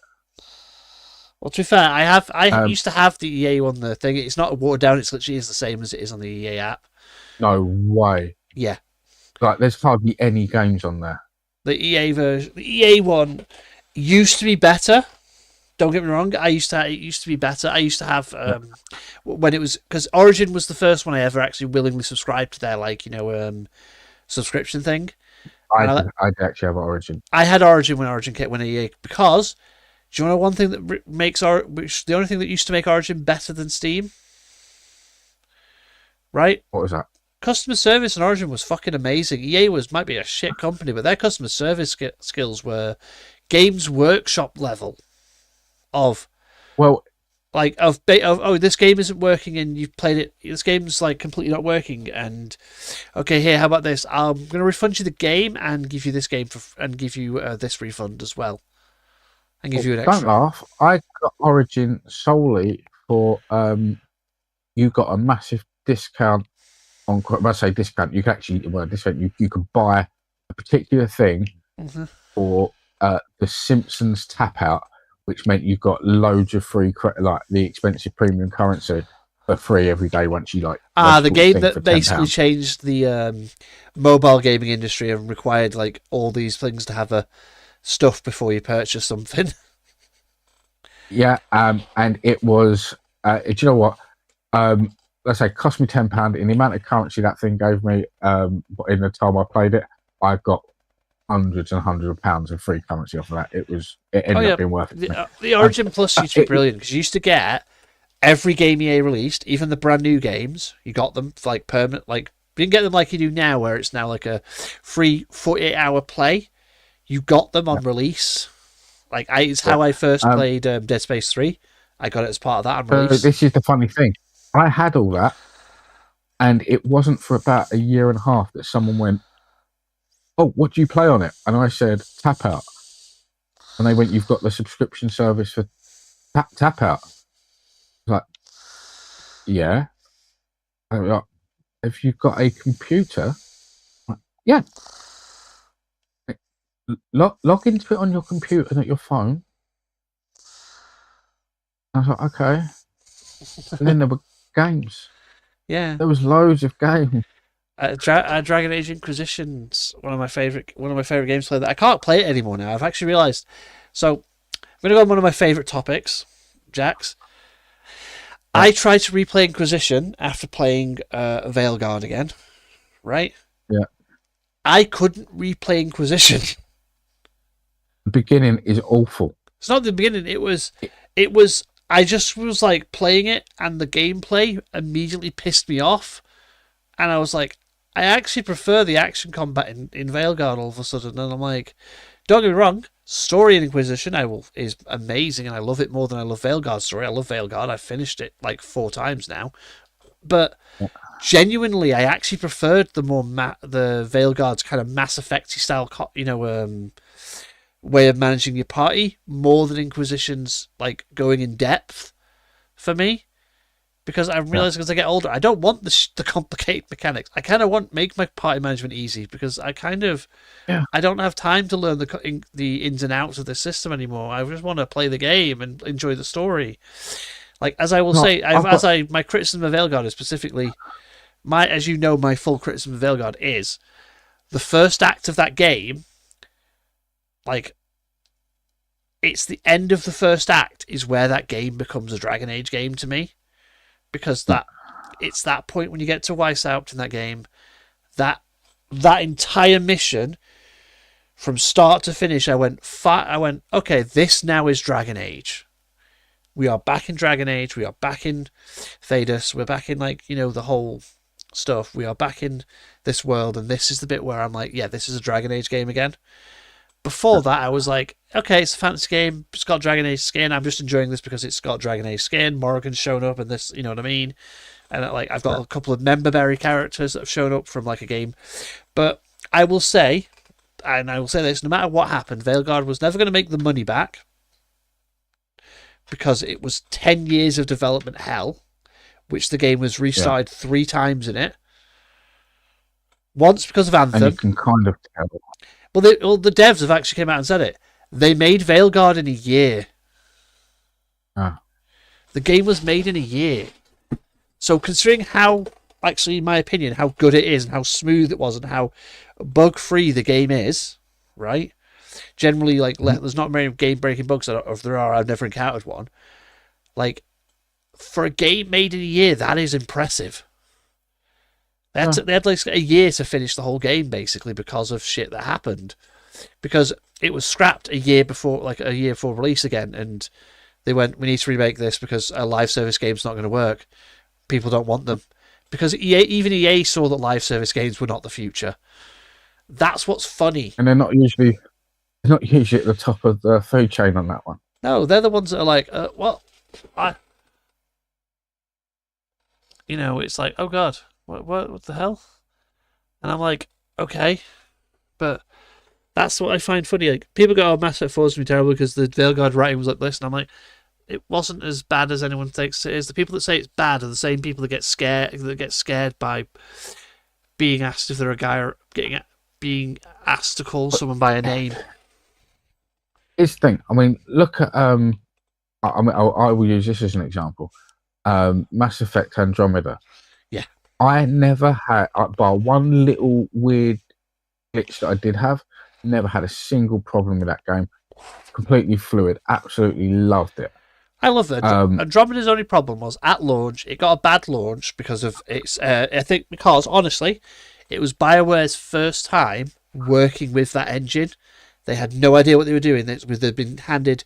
EA went, every game has to be made in this engine, and they were like, but it's a competent story.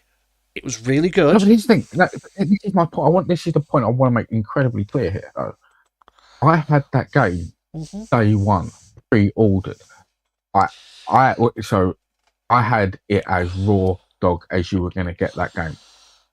Never had, other than screen tearing in when you was doing a few really high end things. Yeah. When you were especially messing about with how the abilities work. Yeah, a little bit, but not much. No. But I never. I did have one of the weird head rolls, but that was much later on when they were doing an update. But other than that, I never had a problem. Nothing that destroyed the game. No, there's nothing with the glitch with Andromeda that people complain. They complain because it wasn't a Mass Effect 4, and we weren't continuing. I'm like, but Shepard's story was over in Mass Effect 3, and I think and Mass Effect 3, the ending, yes, was shit. No one's going to deny the ending was shit for Mass Effect 3, and that's why they fixed it. That's why they released the big DLC to try and fix it, which didn't fix it. It just made it a bittersweet ending for us all as fans, because it still came down to just pick three colours. But at least they added in we can reject your endings and shoot the little child to, just child ending during that part when they released that for free. But the Citadel DLC, on the other hand, for Mass Effect 3, is a love letter to fans. And it was a love letter to all the characters we've grown up and known throughout every game in this, all the games. Yeah. And it was legitimately just that entire sex DLC was just done as a love letter to say, to say goodbye to everyone. Say goodbye to all of the the characters you fall in love with throughout the start of this series all the way to the end. And I full well agree with them doing that DLC. Because it was such a good way of doing it. It was, and also I did love the existential crisis of Shepard going, "Wait, is that how I sound?" I don't say I should go. I'm like, I should go. It's like, no, Shepard, you sound like a dork. Like, I love that entire joke, and it's like, it is finally we get to see Shepard understand just how lame they sound when they say I should go. Just like, yeah, Shepard. Like, I'm this big badass soldier that deals with all this bullshit and is the only one who can stop the Reapers, but wherever I go I need to leave. It's I should go. Like, I sound like an awkward teenager just excusing myself from something.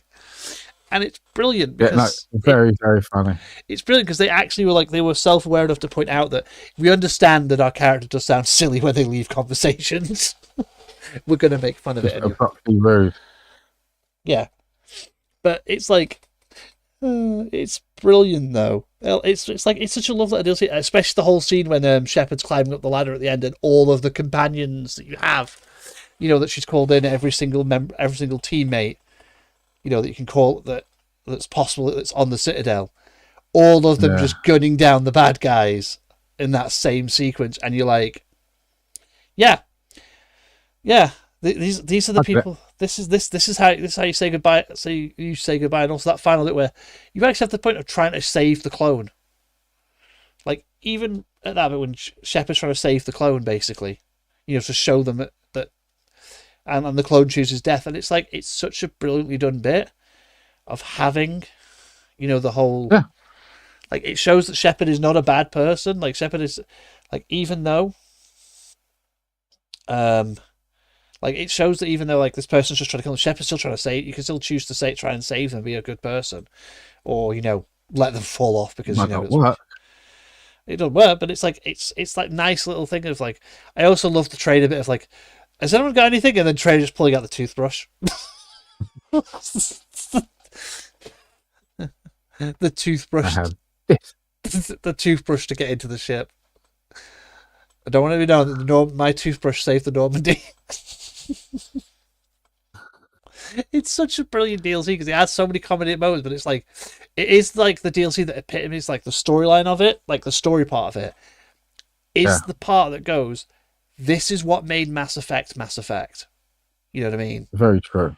And the fact that in the arena that they added in, it's what made it different from so many of the other very similar games. Yeah. Like, this is what makes BioWare. It's like, we make good stories, you enjoyed our characters. The thing I will say with Veilguard is that, because Veilguard is the fourth game in a series, and what people don't seem to get with it, they're like, why aren't we playing as the Inquisitor, or why aren't we playing as the Hero Freldon? And I'm like, have you paid attention to anything? Every Dragon Age game, you played as a new character. That's the whole point. You play as a new character, and you get a new crew, and you meet characters from the last game.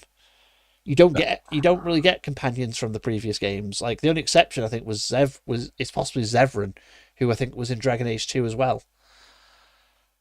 Sorry, it's and Anders, because Anders was in Dragon Age, was in Awakening, and you also have Anders in Dragon Age 2.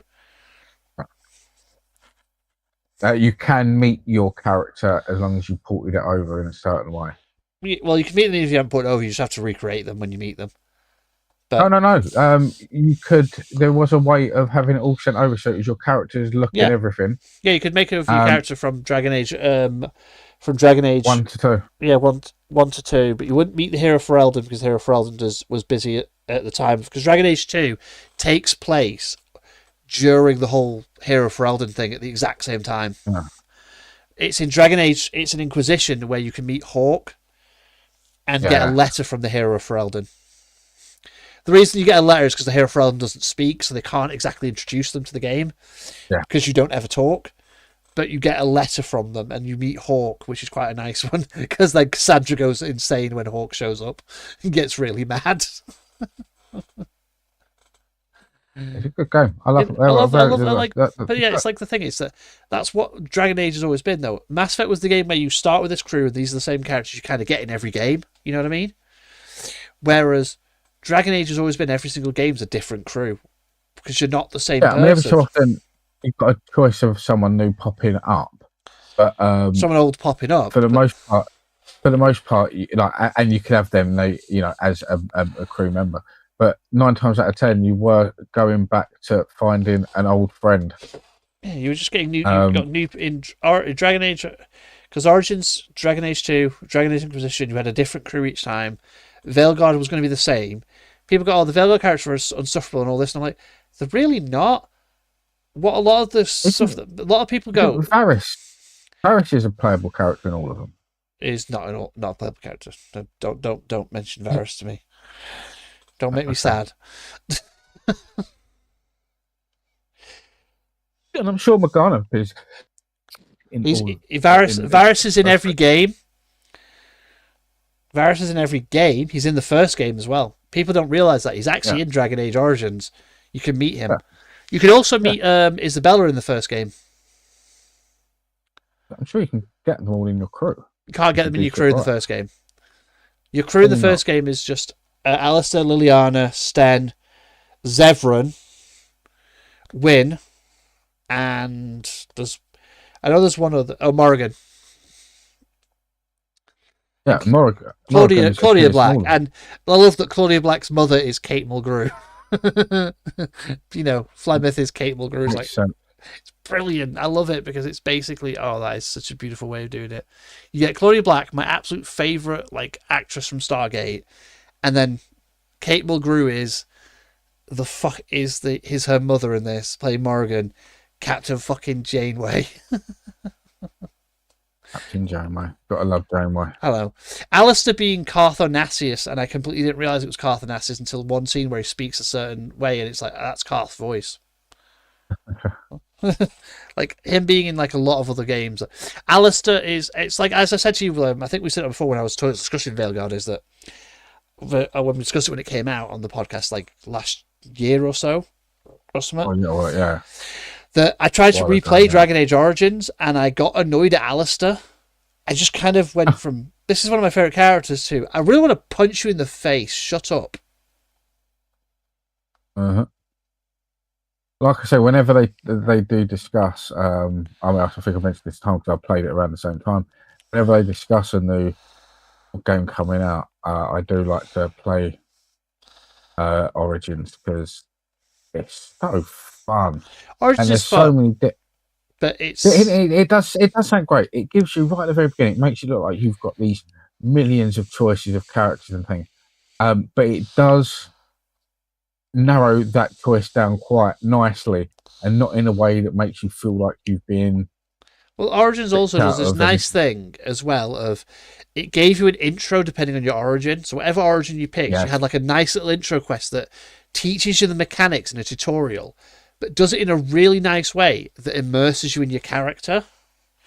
Don't be wrong. If you then go and play the mixes and matches of the other races and things, how well all those stories actually are integrated into something that could, if all those characters came out at once.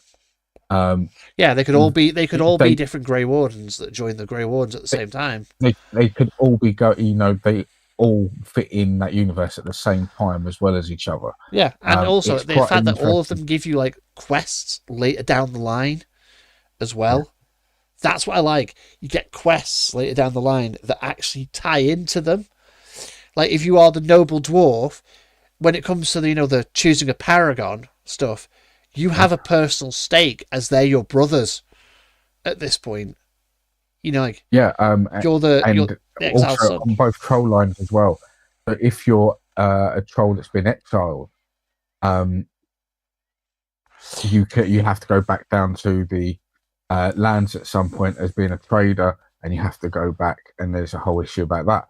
But if you then play as the noble, when you come out, you actually meet a troll very close by who is a trader who was exiled, and you get to have the same conversation. The dwarf. Yes, sorry, yeah. Because Dragon Age places were dwarf, elf, human in the first game. Yeah, I've got that. Because I like the elven route where the city elf. There's also some dark stuff that it literally touches on. Yeah. In this, or the elf one where you literally, it is in essence. If you're a city elf, you probably are some sort of slave.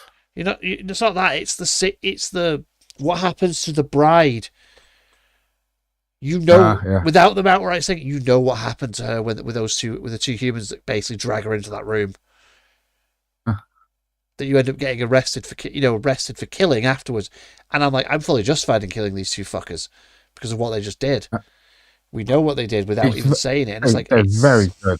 They're very good. it's very good at storytelling, doing it. It's very like good it's the same with as I say, Veilguard's storytelling problems is that Veilguard is giving us a look at the other side of the world, and people go, oh, why is it not like this? That this person said it was, and I'm like, did you ever listen to Dorian in Dragon Age Inquisition, who straight up tells you that Tevinter is nothing like what it has been told to you it's been like in the first two games.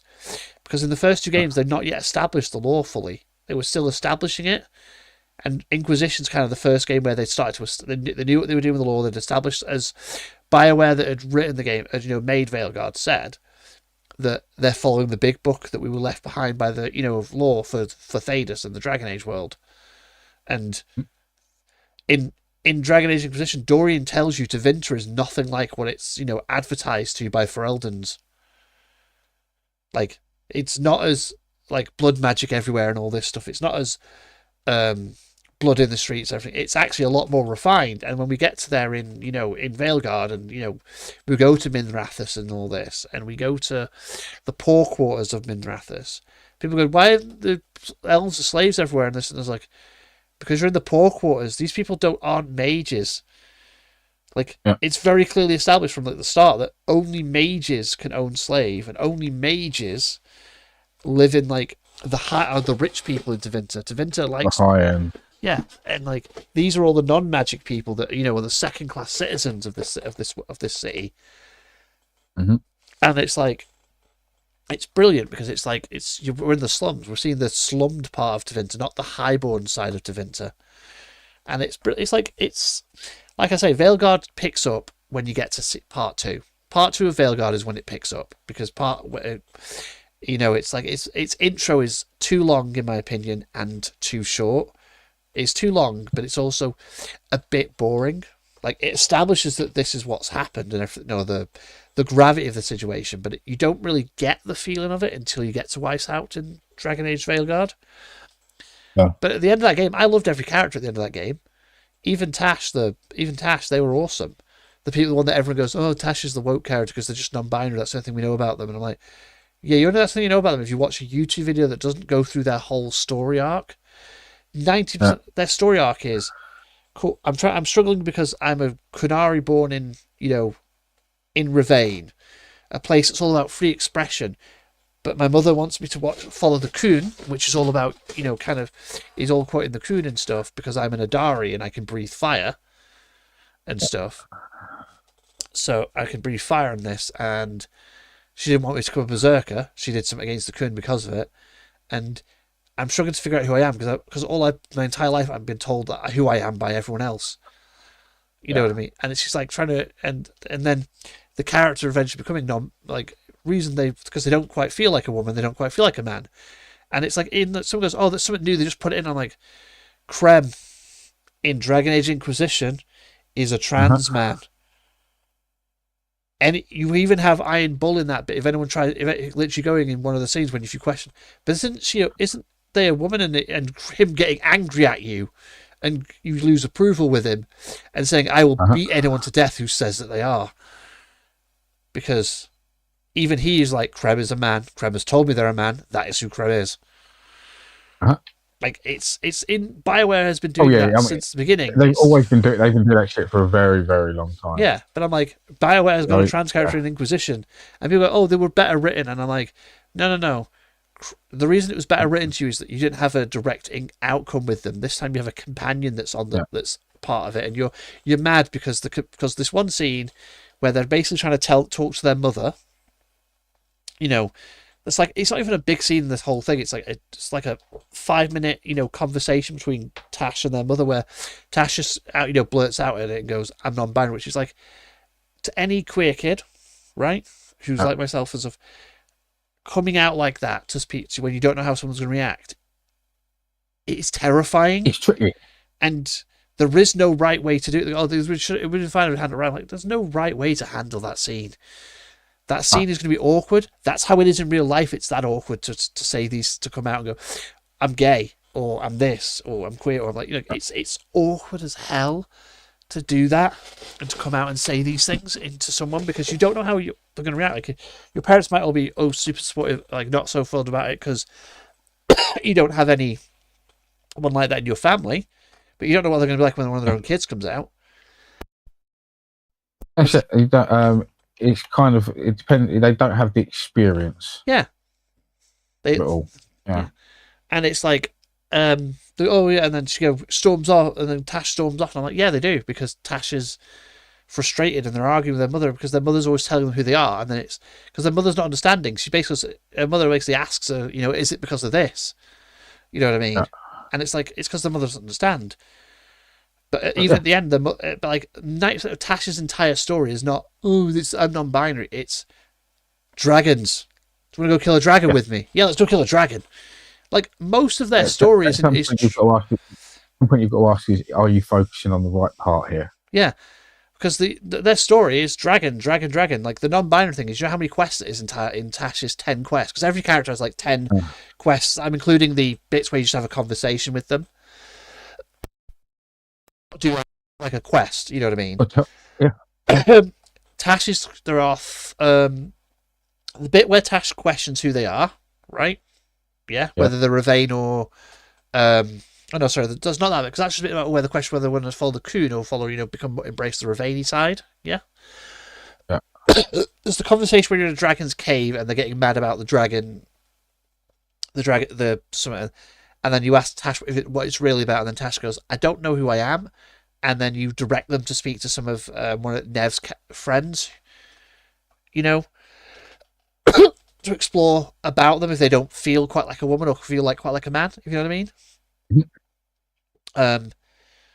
Stuff.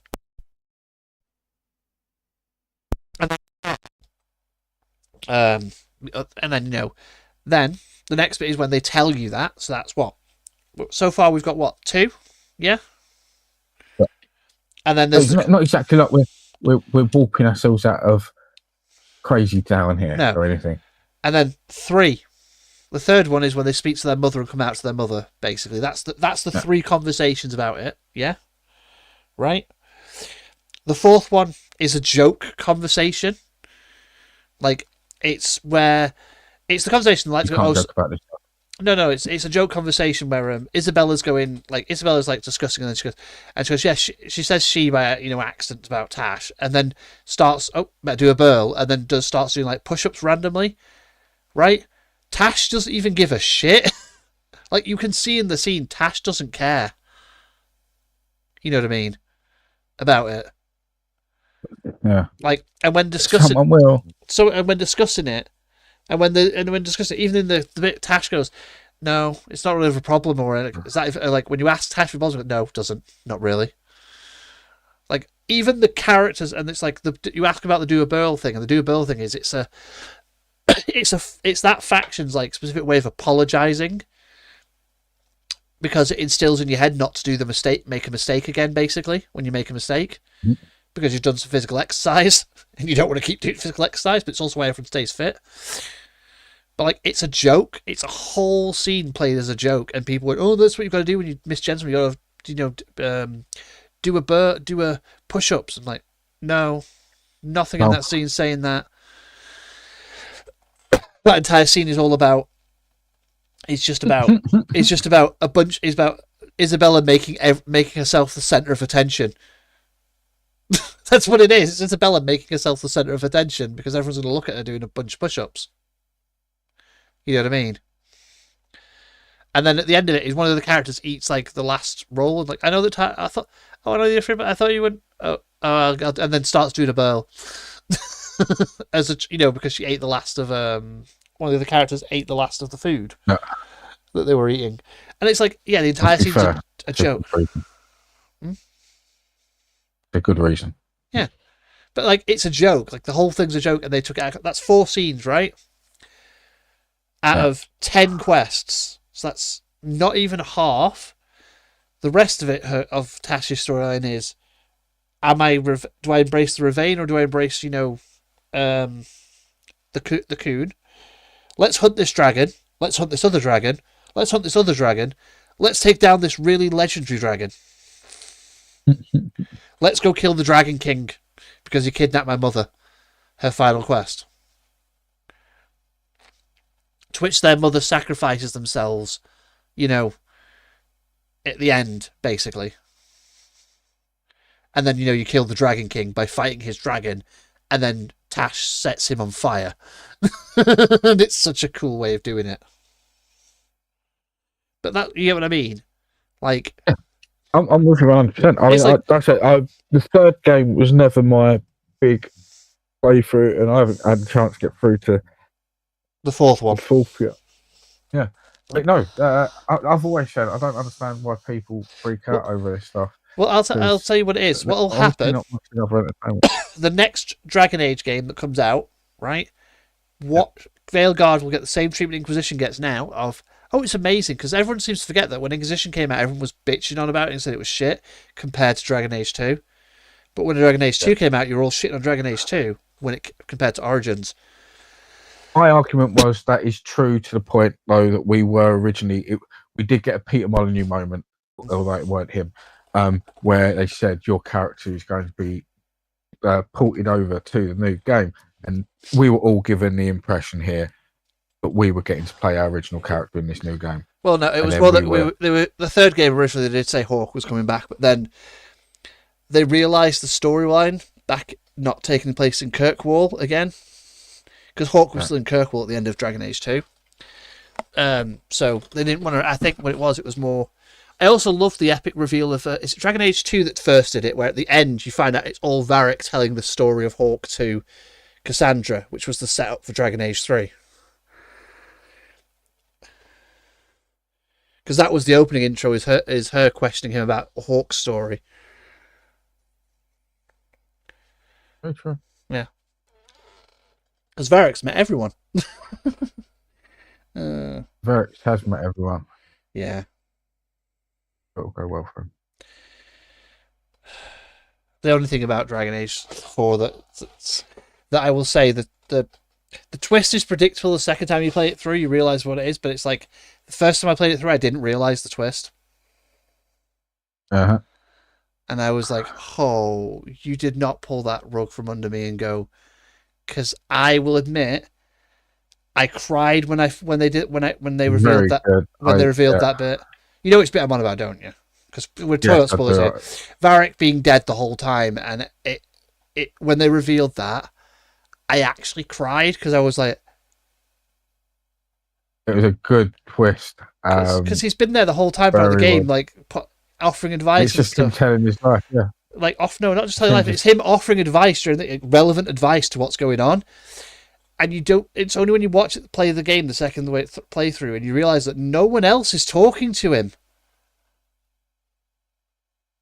The only Hawke can see him, and it's like the only Ryder, not Ryder, only the Rook can see him. I mean, his arrow attacks do some damage though, which is in the fourth game. He's not in the fourth game. When he's dead the entire time, when he realizes he's dead the entire time at the end. No, because he's injured at the start of the game. Yeah. You make a good point. I'm mixing two different things. Yeah, he's injured at the start of the game, and you didn't realize he's dead for the whole game. And I'm like, holy shit! Because I didn't realize it until that bit, and I actually cried. I was like, because it's an emotional bit of making you realize. You know what I mean? Very good game story. And then good storytelling is available. Like it's like the bit before it when you kill one of the gods, the first god you kill, who's played by Michelle. Yeah. Michelle Gomez, and I didn't realize it was Michelle Gomez. You know full well why that makes me happy. I love Michelle Gomez. I love her to bits. I also love there's another character who's like one of my favorite characters, Leek, and the reason I love him is because he's voiced by Sacha Dhawan. He's voiced by Sacha Dhawan, aka the master, the last master we had, and I actually generally just love his voice. He's got such a nice voice. He's just got like one of those really smooth voices that I really like, if you know what I mean. But yes, I don't. Yeah, but generally that when you kill the first of the gods, like out of the two gods you fight, out of the gods you're fighting, you lose one of your characters Like, there's no choice. Whoever leads that second team is dead. So Yeah. it's up to you to choose. And I will admit I was already in a sad note at that point because it was like I didn't expect that to happen. I was just I'd done all the personal quests and everything, and I just started the final battle, and I didn't expect everyone because they did as I said. The devs said for Dragon Age Veilguard, it is and always it is a Mass Effect 2 suicide mission, and I was like that's why I invested so heavily in the character, like, oh. And then to do that bit at that point, and I'm just like, and I went from okay, I might work with this bastard because he's been helping me the entire game to he just betrayed me as per usual. I should have known that he's the fucking god of lies. Yeah, he does live up to his name. But I will admit, because my Inquisitor is the one that romanced him the first playthrough, that ending of him and the Inquisitor going off was just beautiful, and it did tear me up at that bit of watching the Inquisitor, basically get him to stand down and bind the veil to his own life, and then going off with him was such a beautiful, fitting end to my character from Dragon Age 3. Just going off with their loved one, basically. In the end, it's only having a bit of victory in the time. Oh yeah, but it's just them leaving it. Them, him binding his life to the veil, basically, to stop it from coming down. Because at the end, we know why he wants it, because it's all the reveals in that game. I'm not going to reveal everything for you, Jax, because the stuff that you need to explore that is massive spoilers to everything about Dragon Age that have a massive effect. That have a massive implications and explain so much about the world. Like, there's so much stuff, like the origin of the Darkspawn themselves and everything. It's so good. But yeah, okay. I'm gonna say we've had a bit of a longer podcast as we normally do today, just because we are we had a 3-week break this time, unfortunately. Yeah, so I thought we'd give you a bit more of our time. Yeah. Plus, we unfortunately have to talk about video games, and unfortunately, every time we talk about video games, it goes back to the last story-based game I played, and I think the story of Veilguard is embedded in my head at the minute because it's such a good game. Like, I was like, oh god, because as we both know before, the anti-woke crowd to me just is bullshit. They're just stupid. I'm sorry, but some of the reasons they call games woke, and I quote, is contains what is it? Inaccurate diversity for a game set in this time period, and then my brain goes, I wonder why they think that. Oh yeah, because because it kind of shows that the people that are the anti-woke crowd that make these sites are actually from the United States and not from Europe, because we in Europe know that our Britain, for example, has been very diverse since the 1800s, because we kind of did this thing called conquer the fucking planet. And we kind of may or may not have brought people here from all over the fucking world. And also may or may not have been invaded several times by several other other nations from all around the world prior to that. So, we have a mix of everyone around here. But, those people don't know that. They think that the world was white, and then suddenly there was we were diverse after World War II all of a sudden. Yeah, but to be fair, some people in our country believe that now. So. Oh yeah, but those people are gammons and they're stupid. Interesting collection of people. They're a dumb bunch of people. If they want to be British. If they want to be proud to be British, if they want to be proud to be British, be proud to be British. But you fucking hell acknowledge the shit we've done that ruined the world. Because you don't get to claim to be British and then ignore all the bad stuff we did. It just doesn't let it wear us down. Yeah. History's history, and you just got to recognise it. That's the thing, and it's so easy to find for some reason hide it. And you couldn't do the great things we did without some of the things that have happened in the past. They weren't so great. We have to acknowledge that some stuff came from bad things we did, but adversely, that's okay, because yes, we did bad things, and that's where some stuff came from. But we have to acknowledge that we weren't always the best of people, and we've gotten better. Because if you don't do that, You're not acknowledging that we have learned from our mistakes. That's the key thing. Anyway, before we get into me going a rant about certain things, and because Jax has heard me rant about this several times. Unfortunately, Jax knows that if I start, I won't stop. It's like a chainsaw. So I'm going to say goodbye, and we'll be back in 2 weeks as per normal. This time we should be back in 2 weeks as normal. So we should be back on the 16th of February. As always, the VOD is only on YouTube, not on Twitch. February. That is a long. Oh, sorry, I say February. I mean October. Yeah. We're back in October, in 2 weeks in October on the 16th. The VOD is on YouTube. You can watch it now live. It'll be live on YouTube as of now. But you won't be able to rewatch it on Twitch. We do not keep the VODs on Twitch. We only keep them on YouTube. Like, subscribe, watch our other showcase videos we do on YouTube. And keep an eye out for Monday, because there's another video goes up on Monday. I think if you've enjoyed the first one that went up 2 weeks ago, last week, you'll enjoy the one goes up tomorrow. Goes up on Monday.